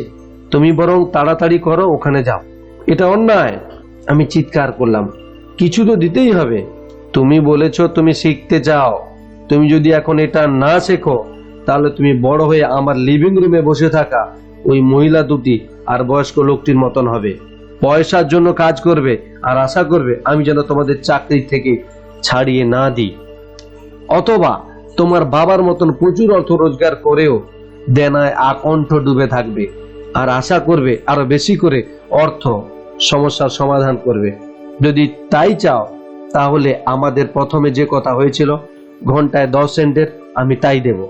অথবা বেশিরভাগ লোকেরা যা করে তুমি তাও করতে পারো, যথেষ্ট মাইনে নয় বলে অভিযোগ করো, কাজ ছেড়ে দাও আর আবার নতুন একটা চাকরি খোঁজো। কিন্তু আমি কি করব? আমি জিজ্ঞাসা করলাম। ধনবান বাবা আমার মাথায় আঙ্গুল দিয়ে মৃদু আঘাত করলেন। এইটা ব্যবহার করো, এটা ভালোভাবে ব্যবহার করতে পারলে তুমি শিগগিরই আমাকে একটি সুযোগ দেবার জন্য ধন্যবাদ দেবে আর তুমি একজন ধনী ব্যক্তিতে পরিণত হবে। আমি ওখানে দাঁড়িয়ে রইলাম। কি একটি বাজে প্রস্তাব আমাকে দেয়া হলো তা আমি বিশ্বাস হচ্ছিল না। আমি এসেছিলাম মাইনে বাড়ানোর কথা বলতে, আর আমাকে এখন বলা হচ্ছে বিনা পরিশ্রমে কাজ করতে হবে। ধনবান বাবা আমার মাথায় আবার ঠুকঠুক করলেন আর বললেন, এটা ব্যবহার করো, এখন এখান থেকে বেরিয়ে যাও, নিজের কাজ করো। ধনীরা অর্থের জন্য কাজ করে না। আমাকে যে বেতন দেওয়া হচ্ছে না সে কথা আমার গরিব বাবাকে বলি, উনি ব্যাপারটা বুঝতেন না। আর আমি ওকে এমন কিছু বোঝানোর চেষ্টা করতে চাইছিলাম না যেটা আমি নিজে তখনও ভালো করে বুঝিনি। আর 3 সপ্তাহ মাইক আর আমি প্রতি শনিবার 3 ঘন্টা করে কাজ করছিলাম বিনা পয়সায়। কাজটা নিয়ে আমার কোনো ঝামেলা ছিল না আর রুটিনটাও ক্রমশ সহজ হয়ে গিয়েছিল। কিন্তু বেসবল খেলাটা না খেলতে পারা আর কমিক কেনার সার্থক না থাকার দুঃখটা আমায় কুরে কুরে খাচ্ছিল। 3 সপ্তাহ পরে এক দুপুরে ধনবান বাবা এলেন। আমরা পার্কিং এর জায়গায় তার ট্রাক ঢোকার আর ইঞ্জিন বন্ধ করার আওয়াজ পেলাম। তিনি স্টোরের ভিতর ঢুকলেন আর শ্রীমতী মার্টিনকে জড়িয়ে স্টোরের কাজকর্ম কেমন চলছে সে সম্বন্ধে খবর নেবার পর তিনি আইসক্রিম ফ্রিজারের কাছে গেলেন, 2টো বার টেনে বার করলেন, তার দাম দিলেন এবং তারপর মাইক আর আমাকে দিকে ইশারা করলেন। ছেলেরা চলো একটু হাঁটতে যাওয়া যাক। কয়েকটি গাড়িকে কৌশলে পাশ কাটিয়ে আমরা রাস্তা পার হলাম। তারপর একটি বড় ঘাসে ভরা মাঠের মধ্যে দিয়ে হাঁটতে লাগলাম। সেখানে কয়েকজন বয়স্ক লোক সফট বল খেলছিল। দূরে একটা পিকনিক টেবিলে বসার পর তিনি মাইককে আরো আমাকে আইসক্রিম বার করে বের করে দিলেন। কেমন চলছে তোমার কাজ? ঠিক আছে, মাইক বলল। আমিও সহজ মতো মাথা নাড়লাম। কিছু শিখলে? ধনী বাবা জিজ্ঞাসা করলেন। মাইক আর আমি পরস্পরের দিকে তাকালাম, দেখলাম, কাঁধ ঝাঁকালাম আর একসঙ্গে মাথা নাড়লাম। জীবনের একটি বড় ফাঁদ পেরিয়ে যাওয়া। ওহে, এবার চিন্তা ভাবনা শুরু করলে? তো এবার তো চিন্তা ভাবনা শুরু করলে ভালো হয়। তোমরা এখন জীবনের সবচেয়ে বড় শিক্ষার মধ্যে দিয়ে যাচ্ছ। এই শিক্ষা যদি তোমরা শিখতে পারো তোমরা স্বাধীন আর নিরাপদ জীবন কাটাতে পারবে। যদি তোমরা না শিখতে পারো তোমাদের দশাও শেষ অবধি শ্রীমতী মার্টিন অথবা যারা এই পার্সে বা এই পার্কে সফট বল খেলছে তাদের মতন হবে। ওরা অতি অল্প অর্থের জন্য প্রচুর খাটে আর চাকরির নিরাপত্তার স্বপ্নে বিভোর হয়ে যায়। প্রতি বছরের শেষে 3 সপ্তাহের ছুটি আর 45 বছর কাজের পর স্বল্প পেনশনের জন্য সানন্দে প্রতীক্ষা করে। সেটা যদি তোমাদের কাঙ্ক্ষিত হয় তাহলে আমি তোমাদের মাইনে বাড়িয়ে ঘন্টায় 25 সেন্ট করে দেব। এবার চিন্তা ভাবনা শুরু করলে ভালো হয়। তোমরা এখন জীবনের সবচেয়ে বড় শিক্ষার মধ্যে দিয়ে যাচ্ছ। এই শিক্ষা যদি তোমরা শিখতে পারো তোমরা স্বাধীন আর নিরাপদ জীবন কাটাতে পারবে। যদি তোমরা না শিখতে পারো তোমাদের দশাও শেষ অবধি এইভাবেই হবে। কিন্তু এরা ভালো পরিশ্রমী মানুষ, আপনি কি এদের নিয়ে মজা করছেন? আমি জোর দিয়ে বললাম। ধনবান বাবার মুখে একটু হাসি। শ্রীমতী মার্টিন আমার মায়ের মতো। আমি কখনই অত নিষ্ঠুর হব না। আর কথাটা হয়তো নিষ্ঠুর শোনাচ্ছে কারণ আমি চেষ্টা করছি আমার যত দূর সাধ্য তোমাদের দুজনকে কিছু একটা বিশেষ শেখাতে। আমি তোমাদের দৃষ্টিভঙ্গি প্রসারিত করতে চাইছি যাতে তোমরা কিছু শিখতে পারো বা কিছু দেখতে পাও, এমন কিছু যা বেশিরভাগ লোক কখনো দেখার সুযোগ পায় না কারণ তাদের দৃষ্টিভঙ্গি অত্যন্ত সংকীর্ণ। বেশিরভাগ লোক যে ফাঁদে পড়েছে সেটা দেখতে পায় না। মাইক আর আমি তার বক্তব্য স্পষ্ট না বুঝে ওখানে বসে থাকলাম। ওর কথা নিষ্ঠুর শোনাচ্ছিল, তবুও আমরা বুঝতে পারছিলাম উনি প্রাণপণে আমাদের কিছু জানাতে চাইছিলেন। একটু হেসে ধনী বাবা বলছিলেন, ঘন্টায় 25 সেন্টটা কি ভালো শোনাচ্ছে না? এটা তোমাদের হৃদস্পন্দন একটু বাড়িয়ে দিচ্ছে না? ঠিক আছে, আমি ঘন্টায় $1 দেব। ধনী বাবা একটু ধূর্ত হাসি হেসে বললেন। এবার আমার হৃদযন্ত্র দৌড়তে শুরু করেছে। আমার মগজ চিৎকার করে বলতে চাইছে, রাজি হয়ে যাও, রাজি হয়ে যাও। আমি কথাগুলো বিশ্বাস করতে পারছি না আমি ঠিক কি শুনছি। তাও আমি কিছু বলতাম না বা বললামও না। ঠিক আছে, ঘন্টায় $2। আমার 9 বছরের ছোট্ট মগজ এবং হৃদযন্ত্র ফেটে যাবার উপক্রম। যাই হোক, 1956 সালে ঘন্টায় $2 আমাকে পৃথিবীর সবচেয়ে ধনী বালকে পরিণত করবে। আমি কল্পনাও করতে পারি না অত পয়সা রোজগার করছি। আমি ডিলটা করতে চাইছিলাম। আমি যেন দেখতে পাচ্ছিলাম নতুন সাইকেল, নতুন বেসবল গ্লাভস আর আমার নগদ টাকা। বন্ধুদের বিস্ময় আর শ্রদ্ধা। তাছাড়া তিনি আর তার ধনী বন্ধুরা কখনো আমাকে গরিব বলতে পারবে না। কিন্তু কোনো কারণে আমি চুপ করে থাকলাম। হতে পারে আমার মগজটা একটু বেশি গরম হয়ে গিয়েছিল আর একটা ফিউজ উড়ে গিয়েছিল, কিন্তু অন্তরের গভীরের ভীষণ ভাবে ঘন্টায় $2 চাইছিলাম। আইসক্রিমটা গলে গিয়েছিল আর আমার হাত বেয়ে পড়ছিল। আইসক্রিমের কাঠিটা খালি হয়ে গিয়েছিল। নিচে একটা চটচটে ভ্যানিলা আর চকলেটের মিশ্রণ পড়েছিল। পিঁপড়েরা সেটা উপভোগ করছিল। ধনবান বাবা দুটি বালকের দিকে বিস্ফারিত চোখে খালি মস্তিষ্কের দিকে তাকিয়ে চেয়েছিলেন। তিনি জানতেন যে তিনি আমাদের পরীক্ষা নিচ্ছেন। তিনি এও জানতেন যে আমাদের আবেগের কিছুটা অংশ ডিলটা চাইছিল। তিনি জানতেন প্রতিটি মানুষের আত্মার একটি দুর্বল এবং অভাবগ্রস্ত দিক থাকে যেটা কেনা যায়। আর তিনি এও জানতেন প্রতিটি মানুষের আত্মার আরেকটি অংশ থাকে যেটা দৃঢ় এবং স্থির সংকল্প, যেটা কোনোদিন কেনা যায় না। প্রশ্নটা হলো, কোনটি বেশি শক্তিশালী? তিনি নিজের জীবনকালে হাজার হাজার ইন্টারভিউ নিয়েছেন, কিন্তু যখনই তিনি চাকরির জন্য কারো ইন্টারভিউ নিয়েছেন, সেই মানুষটি মনের পরীক্ষাও নিয়েছেন। ঠিক আছে, ঘন্টায় $5। হঠাৎ আমার অন্তরে একটা স্তব্ধতা টের পেলাম। কিছু একটা পরিবর্তন ঘটে গেছে। প্রস্তাবটা অত্যন্ত বড় এবং ক্রমশ একটা উপহাসে পরিণত হচ্ছে। 1956 সালে বেশি সংখ্যক বয়স্ক ঘন্টায় $5 রোজগার করতো না। লোভ অন্তর্হিত হলো আর শান্তি নেমে এলো। ধীরে ধীরে আমি মাইককে দেখার জন্য বাঁ দিকে ঘুরলাম। সেও আমার দিকে ঘুরে দেখলো। আমার আত্মার যে অংশ দুর্বল আর অভাবগ্রস্ত তা স্তব্ধ হয়ে গেল। আমার আত্মার যে অংশ কেনা যায় না তার জয় হলো। অর্থ সম্বন্ধে একটি শান্তি আর নিশ্চয়তা আমার মস্তিষ্ককে এবং আত্মায় প্রবেশ করলো। আমি জানতাম মাইককেও সে কথা বুঝতে পেরেছে। ভালো, ধনবান বাবা বললেন নরম স্বরে। বেশিরভাগ মানুষে একটি মূল্য থাকে, আর তাদের সেই মূল্যের কারণ হচ্ছে মানুষের দুটো আবেগ, ভয় আর লোভ। প্রথমে অর্থ না থাকার ভয় আমাদের পরিশ্রম করে কাজ করার জন্য অনুপ্রাণিত করে, আর তারপর একবার মাইনেটা হাতে এলে লোভ অথবা ইচ্ছা আমাদের চিন্তা করাতে থাকে যে সুন্দর জিনিসগুলো অর্থ দিয়ে কেনা যায়। আমরা সেসব কামনা করি। ছকটা তখনই ঠিক হয়ে যায়। কি ছক? আমি জিজ্ঞাসা করলাম।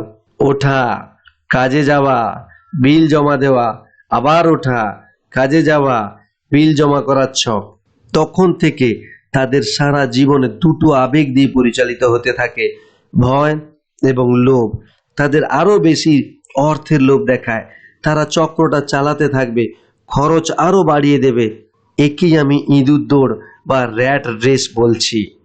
অন্য কোনো রাস্তা আছে? মাইক জিজ্ঞাসা করলো। হ্যাঁ, ধনবান বাবা ধীরে ধীরে বললেন, কিন্তু অতি অল্প সংখ্যক লোক সেটা খুঁজে পায়। আর সেই রাস্তাটা কি?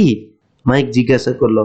আমি আশা করছিলাম যে তোমরা আমার সঙ্গে কাজ করতে করতে আর শিখতে শিখতে সেটাই খুঁজে পাবে। সেই জন্য আমি টাকা দেওয়া বন্ধ করে দিয়েছিলাম। কোনো আভাস দিতে পারো? মাইক জিজ্ঞাসা করলো। আমরা এরকম কঠিন পরিশ্রম করে তাও বিনা মাইনেতে কাজ করে যে ক্লান্ত হয়ে পড়েছি। ঠিক আছে, প্রথম পদক্ষেপ হলো সত্যি কথা বলা। ধনবান বাবা বললেন, আমরা মিথ্যে কথা বলছিলাম না। আমি বললাম, আমি তো বলিনি তোমরা মিথ্যে বলছো, আমি সত্যি কথা বলতে বলেছি। ধনবান বাবা আবার বললেন, আমার মিথ্যে কথা বলছিলাম না। আমি বললাম, আমি তো বলিনি যে তোমরা মিথ্যে কথা বলছো, আমি সত্যি কথা বলতে বলেছি। ধনবান বাবা আবার বললেন, কি বিষয়ে সত্যি কথা? আমি জিজ্ঞাসা করলাম, তোমাদের কি রকম অনুভূতি হচ্ছে? ধনবান বাবা জিজ্ঞাসা করলেন, তোমাদের অন্য কাউকে বলতে হবে না, শুধু নিজেকে বলো। তুমি বলতে চাইছো এই পার্কের লোকজন, যেসব লোকেরা তোমার জন্য কাজ করে, যেমন শ্রীমতী মার্টিন, তারা এরকম অনুভব করে না? আমি জিজ্ঞাসা করলাম, আমার সন্দেহ হয়। ধনবান বাবা বললেন, তার বদলে তারা অর্থাভাবের ভয় অনুভব করে। ভয়ের মুখোমুখি হওয়ার বদলে তারা প্রতিক্রিয়া দেখায়, কিন্তু চিন্তা করে না। তারা আবেগের বশবর্তী হয়ে প্রতিক্রিয়া দেখায়, কিন্তু বুদ্ধি ব্যবহার করে না। আমাদের মাথায় টোকা মারলেন তিনি। সুতরাং তাদের চিন্তা ভাবনার আবেগই প্রধান হয়ে ওঠে। মাইক বলল, ঠিক বলেছ। ধনবান বাবার ছোট্ট উত্তর। তাদের সত্যিকারের অনুভূতি নিজেদের কাছে প্রকাশ করার বদলে তারা আবেগ অনুযায়ী প্রতিক্রিয়া দেখায়, মাথা খাটিয়ে চিন্তা করে না। তারা ভয় পায়, তারা এই আশা নিয়ে কাজ করে যে অর্থ তাদের ব্যয় কমিয়ে দেবে, কিন্তু তা নয়।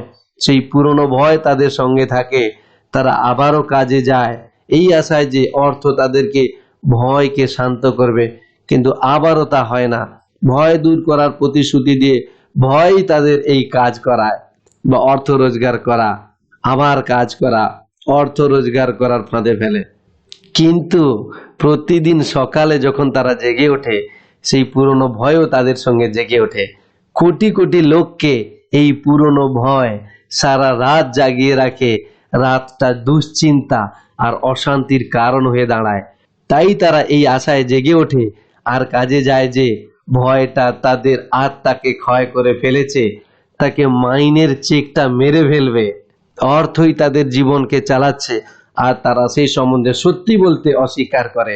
অর্থই তাদের আবেগকে নিয়ন্ত্রণ করে, অতঃপর আত্মাকেও। ধনবান বাবা তার কথাগুলো আমাদের মনের ভিতরে ঢুকতে দিতে শান্তভাবে বসে রইলেন। উনি কি বলেছেন মাইক আর আমি শুনেছি, কিন্তু সত্যি পুরোপুরি ওর কথাগুলো বুঝতে পারিনি। বড়রা কেন যে কাজে যাবার জন্য তাড়াহুড়ো করে তা আমায় ভাবাতো। এটা বেশ মজার ব্যাপার বলে তো মনে হয় না, আর তাদেরও কখনো খুব খুশি দেখায় না, কিন্তু কিছু একটা তাদের কাজে যাবার জন্য তাড়া দিতে থাকে। উনি কি বলছেন তা আমরা যতটা সম্ভব অন্তরে গ্রহণ করেছি। বুঝতে পেরে ধনী বাবা বললেন, আমি চাই তোমরা ছেলেরা সেই ফাঁদটা এড়িয়ে চলো। আমি তোমাদের এটাই শেখাতে চেয়েছিলাম, শুধু ধনী হওয়া নয়, কারণ ধনী হওয়া কোনো সমস্যার সমাধান নয়। সমাধান নয়? আমি অবাক হয়ে জিজ্ঞাসা করলাম, না নয়, আমাকে অন্য আবেগটার কথা শেষ করতে দাও। সেটা হলো তীব্র আকাঙ্ক্ষা। কেউ কেউ একে লোভ বলে, কিন্তু আমি আকাঙ্ক্ষা বলাই পছন্দ করি।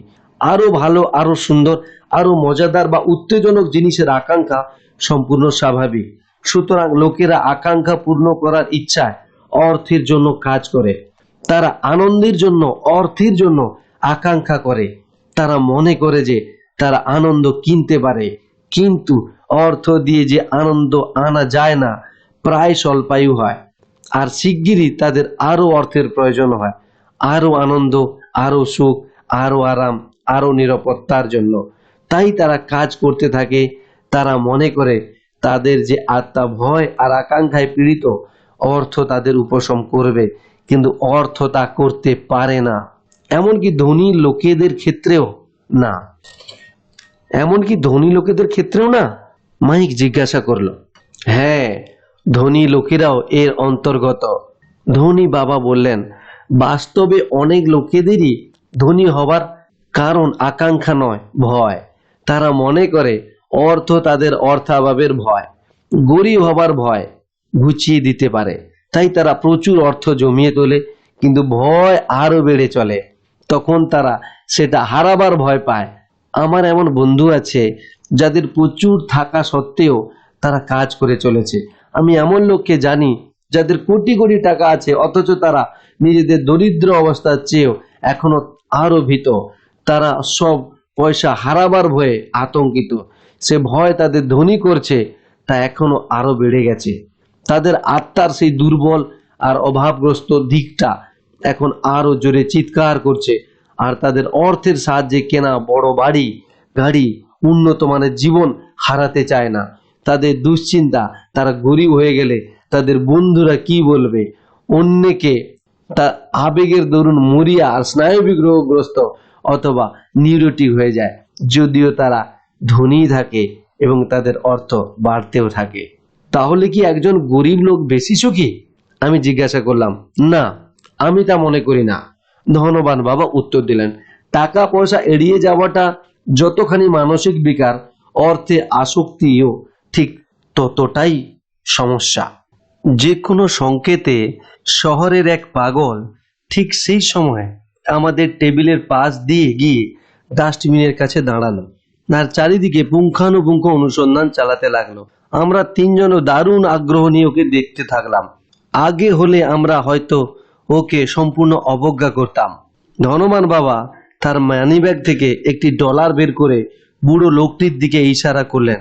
পয়সা দেখেই সেই লোকটি তাড়াতাড়ি চলে এলো, ডলারটা নিল আর ধনবান বাবাকে অসংখ্য ধন্যবাদ দিল।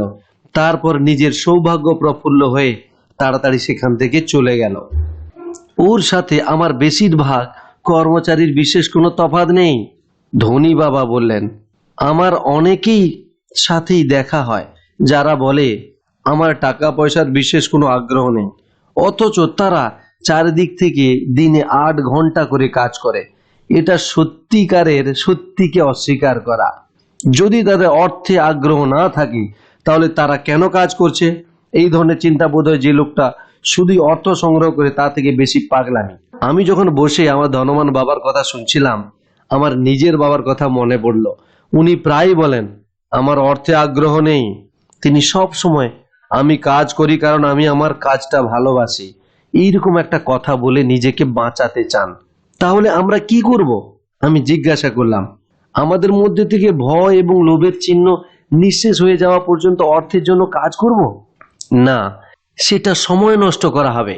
ধনবান বাবা বললেন, আবেগেই আমাদের মনুষ্যত্বের বৈশিষ্ট্য। এই আবেগ আমাদের খাঁটি করেছে। আবেগ বলতে আমরা কর্মশক্তি আর গতির সমন্বয় বুঝি। নিজের আবেগের প্রতি সত্যনিষ্ঠ থাকো, নিজের বুদ্ধি আর আবেগ নিজের সমর্থনে ব্যবহার করো, বিপক্ষে নয়। ওহো, মাইক বলল, আমি এক্ষুনি কি বললাম তাই নিয়ে দুশ্চিন্তা করো না। আগামী বছরগুলো এর অর্থ আরো সুস্পষ্ট হবে। তুমি শুধু নিজের আবেগের দর্শক হও, প্রক্রিয়া দেখিও না। বেশিরভাগ লোক জানে না তাদের আবেগই তাদের দিয়ে চিন্তা করায়। তোমাদের আবেগ তোমার আবেগেই থাকুক, কিন্তু তোমার বুদ্ধি বিবেচনা দিয়ে নিজে চিন্তা করতে শেখো এবং শিখতে হবে। আমাকে একটা আরো উদাহরণ দিতে পারেন? আমি জিজ্ঞাসা করলাম। নিশ্চয়ই। যখন কেউ বলে আমার একটি চাকরি পাওয়া দরকার, খুব সম্ভব সেক্ষেত্রে আবেগী চিন্তাটা করাচ্ছে। অর্থ না থাকার ভয় এই চিন্তার জন্ম দিচ্ছে। কিন্তু লোকেদের তো নিশ্চয়ই অর্থের দরকার আছে, তাদের বিল মেটাতে হয়। আমি বললাম, নিশ্চয়ই দরকার আছে। হাসলেন ধনবান বাবা। আমি যা বলতে চাইছি তা হলো প্রায় বেশিরভাগ চিন্তার উৎস হচ্ছে ভয়। আমি বুঝতে পারছি না, মাইক বলল। উদাহরণস্বরূপ, যদি যথেষ্ট অর্থ না থাকার ভয় জাগে, তখনই অর্থ রোজগারের তাগিদে একটা চাকরি পাওয়ার জন্য দৌড়ে না বেরিয়ে ভয়টা দূর করার জন্য তারা নিজেদের একটা প্রশ্ন করতে পারে, চাকরিটাই কি ভবিষ্যতের সবচেয়ে ভালোভাবে ভয়ের সমস্যার সমাধান করতে পারবে? আমার মতে উত্তরটা হচ্ছে না।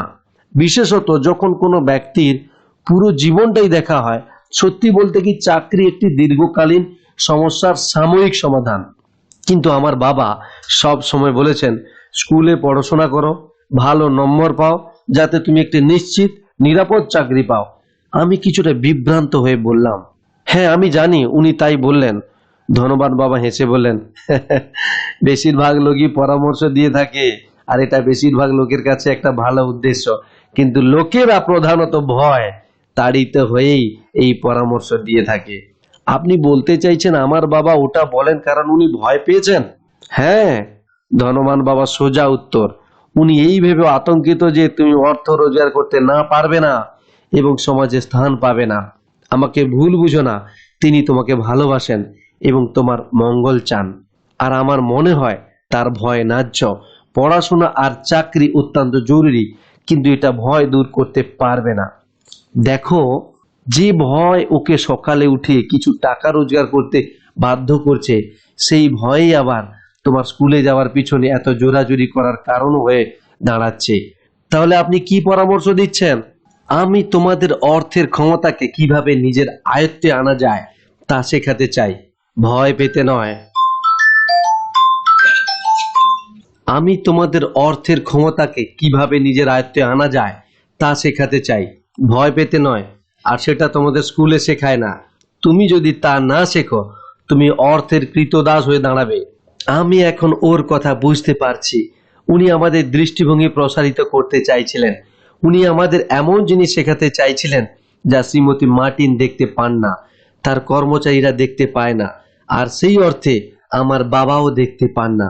উনি এমন উদাহরণ ব্যবহার করছেন যেগুলো একক সময়ে নিষ্ঠুর মনে হয়েছে, কিন্তু আমি কখনো সেগুলি ভুলে যাইনি। আমার দৃষ্টি সেদিন প্রসারিত হয়ে গিয়েছিল, আর আমি সেই ফাঁদটা দেখতে শুরু করেছিলাম যেটা বেশিরভাগ লোকেদের জন্য পাতা থাকে।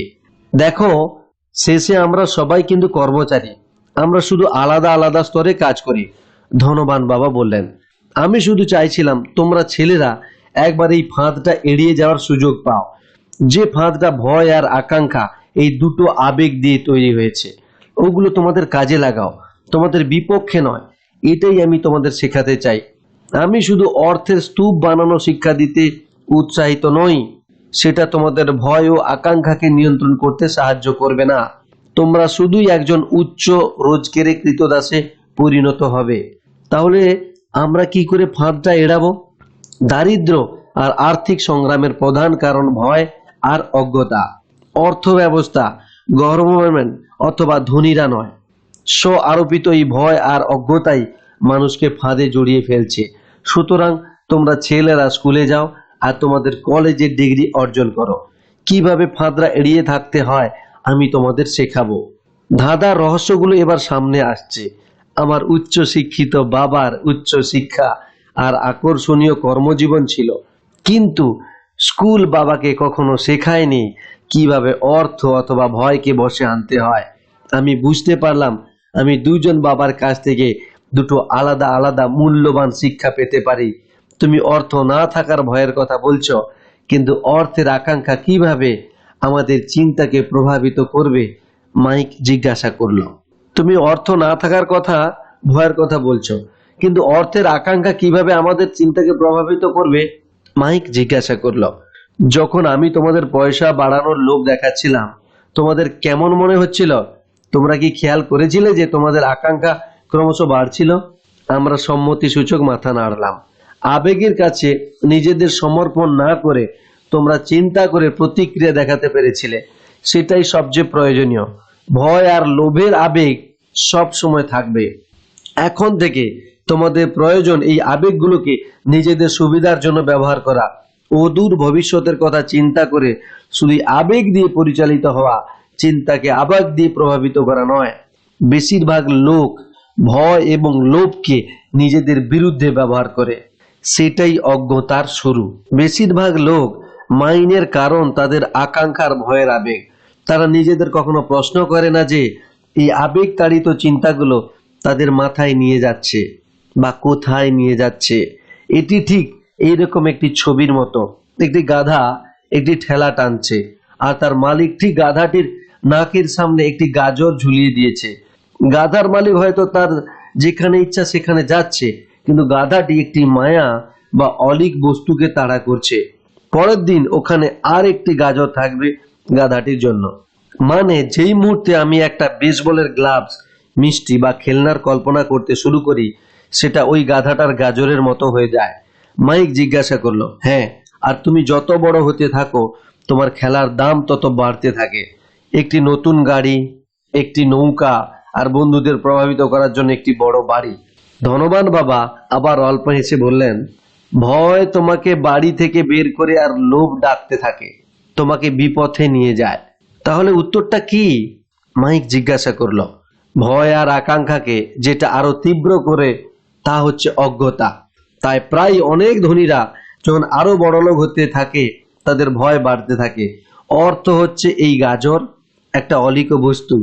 গাধা যদি পুরো ছবিটা দেখতে পেত সে হয়তো গাজরের পিছনে তাড়া করার সিদ্ধান্তটা আরেকবার ভেবে দেখত। ধনবান বাবা বোঝাতে থাকলেন, মানুষের জীবন অজ্ঞতা আর জ্ঞানের একটি সংগ্রাম।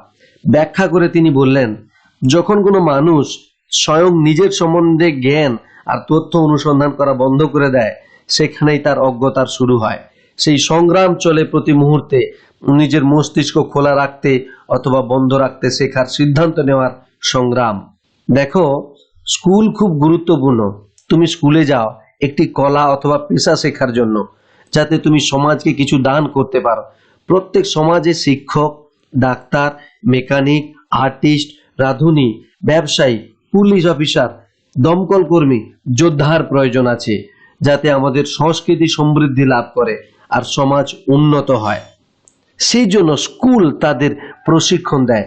কিন্তু দুর্ভাগ্যবশত অনেক মানুষের জন্য স্কুল শিক্ষার শেষ ধাপ শুরু নয়। একটি দীর্ঘ নিস্তব্ধতা ছড়িয়ে পড়ল। ধনবান বাবা মৃদু মৃদু হাসছিলেন। আমি সেদিন তার কথাগুলি সব বুঝতে পারিনি, কিন্তু যেমন সমস্ত মহান শিক্ষকের ক্ষেত্রে হয়, তাদের বক্তব্য আমাদের বছরের পর বছর শিক্ষা দেয়। প্রায় তারা চলে যাবার পরেও অনেক দিন পর পর্যন্ত সেই শিক্ষা বজায় থাকে। আমার বাবার সেই কথাগুলো আজও আমার সঙ্গে রয়েছে। আমি আজ একটু নিষ্ঠুর হয়েছি, বললেন ধনবান বাবা।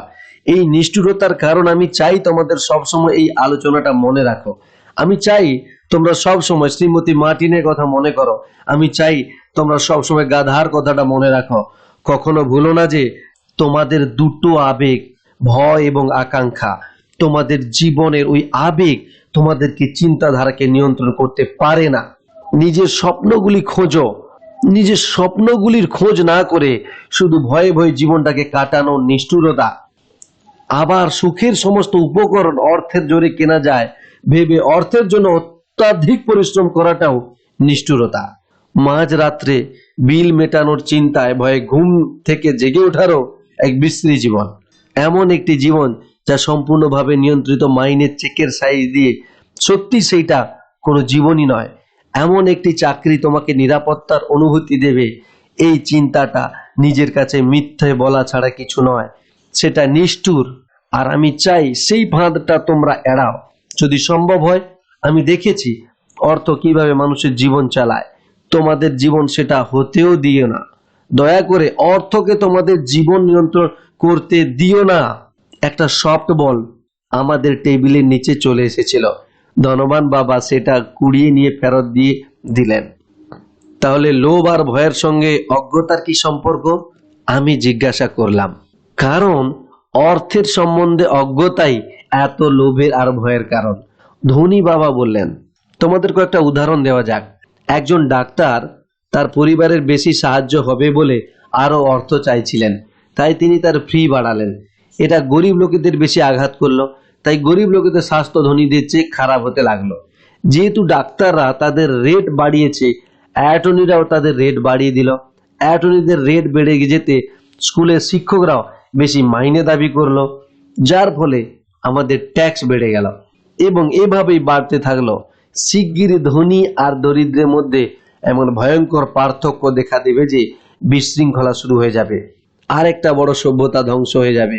বড় বড় সভ্যতা তখনই ধ্বংস হয়ে যায় যখন ধনী দরিদ্রের পার্থক্য অতিরিক্ত বেড়ে গেছে। ইতিহাসের পুনরাবৃত্তি হয়, একথা প্রমাণ করার জন্যই যেন আমেরিকাও একই রাস্তায় চলছে।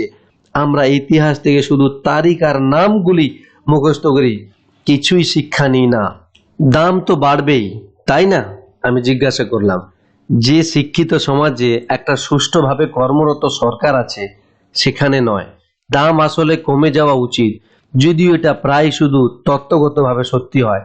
অজ্ঞতার ফলে যে লোভ আর ভয় সৃষ্টি হয় তাতে দাম বেড়ে যায়। যদি স্কুলে লোকেদের অর্থ সম্বন্ধে শেখানো হয় তাহলে আরো অর্থাগম হবে এবং দাম কমে যাবে। কিন্তু স্কুল শুধু মানুষকে অর্থের জন্য কাজ করতে শিক্ষা দেওয়াতেই মনোনিবেশ করে, কি করে অর্থের ক্ষমতাকে লাগানো যায় সে কথা শেখায় না। কিন্তু তোমাদের কি ব্যবসা শেখার নেই? কিন্তু আমাদের কি ব্যবসা শেখার নেই? মাইক জিজ্ঞাসা করলো। আমার মাস্টার ডিগ্রির জন্য ব্যবসা স্কুলে পাঠাতে কি তুমি আগ্রহী নয়? হ্যাঁ, ধনী বাবা বলেন, কিন্তু প্রায় ব্যবসা স্কুলগুলো তাদের কর্মচারীদের এমন প্রশিক্ষণ দেয় যে তারা সার্টিফিকেট বা পরিশালীন বিন কাউন্টার হয়ে ওঠে। ভগবানই জানেন যখন একজন বিন কাউন্টার ব্যবসা চালায় তা কেমন হয়। তারা যা করে তা হলো সংখ্যার দিকে তাকিয়ে থাকে, লোকেদের চাকরি থেকে বরখাস্ত করা আর শেষে ব্যবসাটা বন্ধ করে দেওয়া। আমি জানি, কারণ আমি বিন কাউন্টারদের নিয়োগ করি। তারা যা ভাবে তা হলো কি করে খরচ কমানো যায় আর দাম বাড়ানো যায়, যেটা আরো সমস্যা সৃষ্টি করে। বিন কাউন্টিং এর কাজও উল্লেখযোগ্য।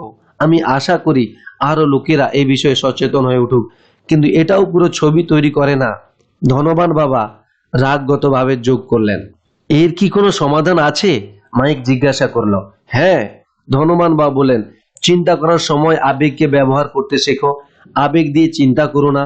যখন প্রথম তোমরা ছেলেরা তোমাদের আবেগকে আয়ত্তে আনতে পেরেছিলে, আমার জন্য বিনা পয়সার কাজ করতে রাজি হয়েছিলে। আমি জানতাম আশা আছে। আবার যখন আমি তোমাদের আরো অর্থের লোভ দেখাচ্ছিলাম, তোমরা নিজেদের আবেগকে রোধ করেছিলে। তোমরা আবার চিন্তা করতে শিখেছিলে, যদিও তোমাদের মন আবেগপূর্ণ ছিল। ওটাই প্রথম পদক্ষেপ। এই পদক্ষেপটা এত জরুরি কেন? আমি জিজ্ঞাসা করলাম। সেটা তোমাদের খুঁজে বার করতে হবে। যদি তোমরা শিখতে চাও, আমি তোমাদের ব্রায়ার প্যাচে নিয়ে যাব, যেখানে বেশিরভাগ লোকই যেতে চায় না। তোমরা যদি আমার সঙ্গে যাও, তোমরা অর্থের চিন্তা ছেড়ে দেবে, বরং অর্থকে তোমাদের জন্য কাজ করাতে শিখবে। আর যদি তোমরা তোমার সঙ্গে যাই, আর আমরা কি পাবো? যদি তোমার কাছ থেকে শিখতে রাজি হই, তাতে কি হবে? আমরা কি পাবো? আমি জিজ্ঞাসা করলাম। যা ব্রায়ার র্যাবিট পেয়েছিল। ধনবান বাবা বললেন, টার বেবি থেকে মুক্তি। সত্যি কি ব্রায়ার প্যাচ আছে? আমি জিজ্ঞাসা করলাম। হ্যাঁ, ধনবান বাবা বললেন, ব্রায়ার প্যাচ হচ্ছে আমাদের ভয় আর লোভ।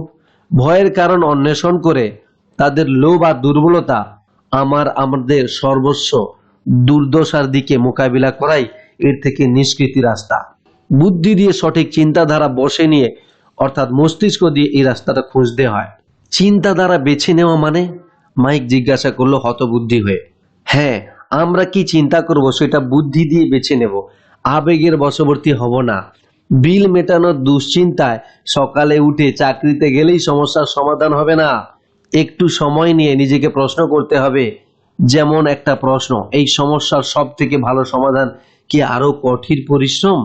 বেশিরভাগ লোকেরা নিজেদের কাছে এই সত্যিটা বলতে দ্বিধাবোধ করে যে ভয় তাদের নিয়ন্ত্রণ করে এবং তাদের চিন্তা শক্তি নেই, তাই বাড়ির বাইরে কাজ করতে দৌড়ায়। তার বেবি তখন সব নিয়ন্ত্রণ করে। চিন্তাধারা বসে নেওয়া বলতে এটাই আমি বোঝাতে চেয়েছি। আর আমার সেটা কিভাবে করব? মাইক জিজ্ঞাসা করলো। সেটাই আমি তোমাদের শেখাবো। আমি তোমাদের শেখাবো যাতে তোমাদের বসে নেবার বুদ্ধি বিবেচনা থাকে, যাতে সকালে উঠেই কোনো মতে কফিটা গিলে অফিসে ছোটার মতো দ্রুত প্রক্রিয়ার বদলে তুমি চিন্তা ভাবনা করতে শেখো। মনে রেখো আমার আগের কথাটা, চাকরি শুধু এক দীর্ঘদিনের সমস্যার সাময়িক বা অল্প দিনের সমাধান। বেশিরভাগ লোকের মাথায় শুধু একটা সমস্যা থাকে এবং এটা সাধারণত অল্প দিনের সমস্যা হয়। যেমন মাসের শেষে যে বিল আসবে, অর্থাৎ টার বেবি। অর্থই এখন তাদের পরিচালনা করে। তাই তাদের বাবা মা যা করেছিল তারাও তাই করে। প্রতিদিন সকালে ওঠে আর অর্থের জন্য কাজ করতে যায়। বুদ্ধি বিবেচনার বদলে আবেগই এমন তাদের চিন্তাকে নিয়ন্ত্রণ করে। আবেগের চিন্তা আর বুদ্ধির চিন্তার প্রভেদ কোথায় বলতে পারো? মাইক জিজ্ঞাসা করলো। ও হ্যাঁ, এটা আমি সবসময় শুনি। ধনবান বাবা বললেন, যেমন সবাইকে কাজ করতে হয়, অথবা ধনীরা অসাধু, অথবা আমি চাকরি বদল করব, কিংবা এই মাইনে বাড়ানোর যোগ্যতা আমার আছে, তুমি আমাকে ধাক্কা দিতে পারো না, অথবা আমি এই চাকরিটা পছন্দ করি কারণ এটা সুনিশ্চিত। এমন কিছু আছে যা আমি পাচ্ছি না। এরকম কথা প্রায় শুনি, কিন্তু এমন কোনো কথা শুনতে পাই না যা আবেগ প্রধান চিন্তাকে ভাঙে আর স্পষ্টভাবে চিন্তা করার সুযোগ দেয়। মানতেই হবে এটা একটা মহান শিক্ষা। কখন একজন আবেগ থেকে কথা বলছে আর কখন পরিষ্কার চিন্তা থেকে কথা বলছে, এই ব্যাপারটা শেখা এমন একটি শিক্ষা যা আমাকে সারা জীবন খুব সাহায্য করেছে, বিশেষত যেসব ক্ষেত্রে যখন আমি নিজেও প্রক্রিয়া তাড়াতাড়ি হয়ে কথা বলছি, স্বচ্ছ চিন্তা থেকে নয়। আমরা যখন দোকানের দিকে ফিরছি, ধনবান বাবা বুঝিয়ে বললেন যে ধনীরা সত্যি অর্থ তৈরি করে, তারা এর জন্য কাজ করে না। তিনি বোঝাতে থাকলেন যে মাইক আর আমি অর্থ তৈরি করার উদ্দেশ্যে যখন সীসা থেকে 5 সেন্টের টুকরো তৈরি করছিলাম, আমরা ধনীদের চিন্তাধারার খুব কাছাকাছি পৌঁছে গিয়েছিলাম। সমস্যা হলো এটা করা আমাদের পক্ষে বেআইনি, এটা গভর্নমেন্ট বা ব্যাংকের পক্ষে আইন সম্মত নয়, কিন্তু আমাদের জন্য নয়। তিনি বোঝালেন মুদ্রা বানানোর আইন সম্মত উপায় আছে, আবার বেআইনি উপায়ও আছে। ধনবান বাবা বোঝাতে থাকলেন ধনীরা জানে অর্থ একটি অলিক বস্তু, সত্যি গাধার কাছে গাজরটির মতো। কোটি কোটি লোক তাদের ভয় আর লোভ থেকে অর্থকে সত্যি বলে ভাবছে, আর আসলে একটা ভ্রম। অর্থ সত্যি মন গড়া কথা। জনতার মিথ্যে আস্থা আর অজ্ঞতার জন্যই শুধু এই তাসের বাড়িটা দাঁড়িয়ে আছে। সত্যি বলতে কি, তিনি বলতে চললেন, গাধা গাজরটা কিন্তু অর্থের চেয়ে অনেক বেশি মূল্যবান। গাধার কাছে গাজরটা অর্থের চেয়ে অনেক বেশি মূল্যবান। তিনি আমেরিকার গোল্ড স্ট্যান্ডার্ড সম্বন্ধেও কিছু কথা বললেন। চেক একটি ডলার, এক একটি রূপোর সার্টিফিকেট, এই কথাও বললেন। তাকে একটা গুজব চিন্তিত করে তুলেছিল, কোনদিন হয়তো আমাদের গোল্ড স্ট্যান্ডার্ডটা নষ্ট হয়ে যাবে আর ডলারগুলো রূপোর সার্টিফিকেটে থাকবে না। তেমন হলে সব ভেঙে পড়বে, গরিব মধ্যবিত্ত শ্রেণী আর অজ্ঞদের জীবন নষ্ট হয়ে যাবে। তারা এই বিশ্বাস করবে যে এই পুঁজিটুকুই সত্যি আছে আর তাদের কোম্পানি বা গভর্নমেন্ট তাদের দেখাশোনা করবে। সেদিন উনি কি বলেছিলেন আমরা সত্যিই বুঝতে পারিনি, কিন্তু ক্রমশ এর অর্থ আমাদের কাছে পরিষ্কার হয়েছিল। বাকিদের যা চোখে পড়ে না তা দেখা। তার সুবিধাজনক স্টোরের বাইরে তার পিক আপ ট্রাকে উঠতে উঠতে তিনি বললেন, তোমরা তোমাদের কাজ করে যাও। যত তাড়াতাড়ি পে চেক পাওয়ার প্রয়োজনীয়তা ভুলে যাবে, ততই তোমাদের পূর্ণবয়স্ক জীবন সহজতর হবে। মস্তিষ্ক ব্যবহার করো, কোনো অর্থ না নিয়েই কাজ করো, আর অদূর ভবিষ্যতে তোমাদের বুদ্ধি তোমাদের প্রচুর অর্থ উপার্জনের পথ দেখাবে, যা আমি হয়তো কখনোই দিতে পারবো না। তোমরা এমন জিনিস দেখতে পাবে যা অন্যেরা কখনো দেখতে পায় না। বেশিরভাগ লোক এই সুযোগগুলো কখনো দেখতে পায় না, কারণ তারা অর্থ আর নিরাপত্তা খোঁজে, আর শুধু সেটাই পায়। যে মুহূর্তে তুমি একটা সুযোগ দেখতে পাবে, জীবনের বাকি সুযোগগুলোও তোমাদের কাছে স্পষ্ট হয়ে যাবে। আর যে মুহূর্তে তোমরা সেটা করতে পারবে, আমিও তোমাদের আরো কিছু শেখাবো। এটা শেখার চেষ্টা করো, জীবনের সব থেকে বড় ফাঁদ এড়াতে পারবে। তোমরা কখনো কোনোদিন স্টার বেবি স্পর্শ করবে না। মাইক আর আমি স্টোর থেকে আমাদের জিনিসপত্রগুলো নিয়ে শ্রীমতী মার্টিনকে বিদায় সম্ভাষণ জানালাম। তারপর আমরা আবার ফিরে গেলাম সেই পার্কটাতে, ওই একই বেঞ্চে। ওখানে বসে আমরা আরো কয়েক ঘন্টা চিন্তা করে আর কথা বলে সময় কাটালাম।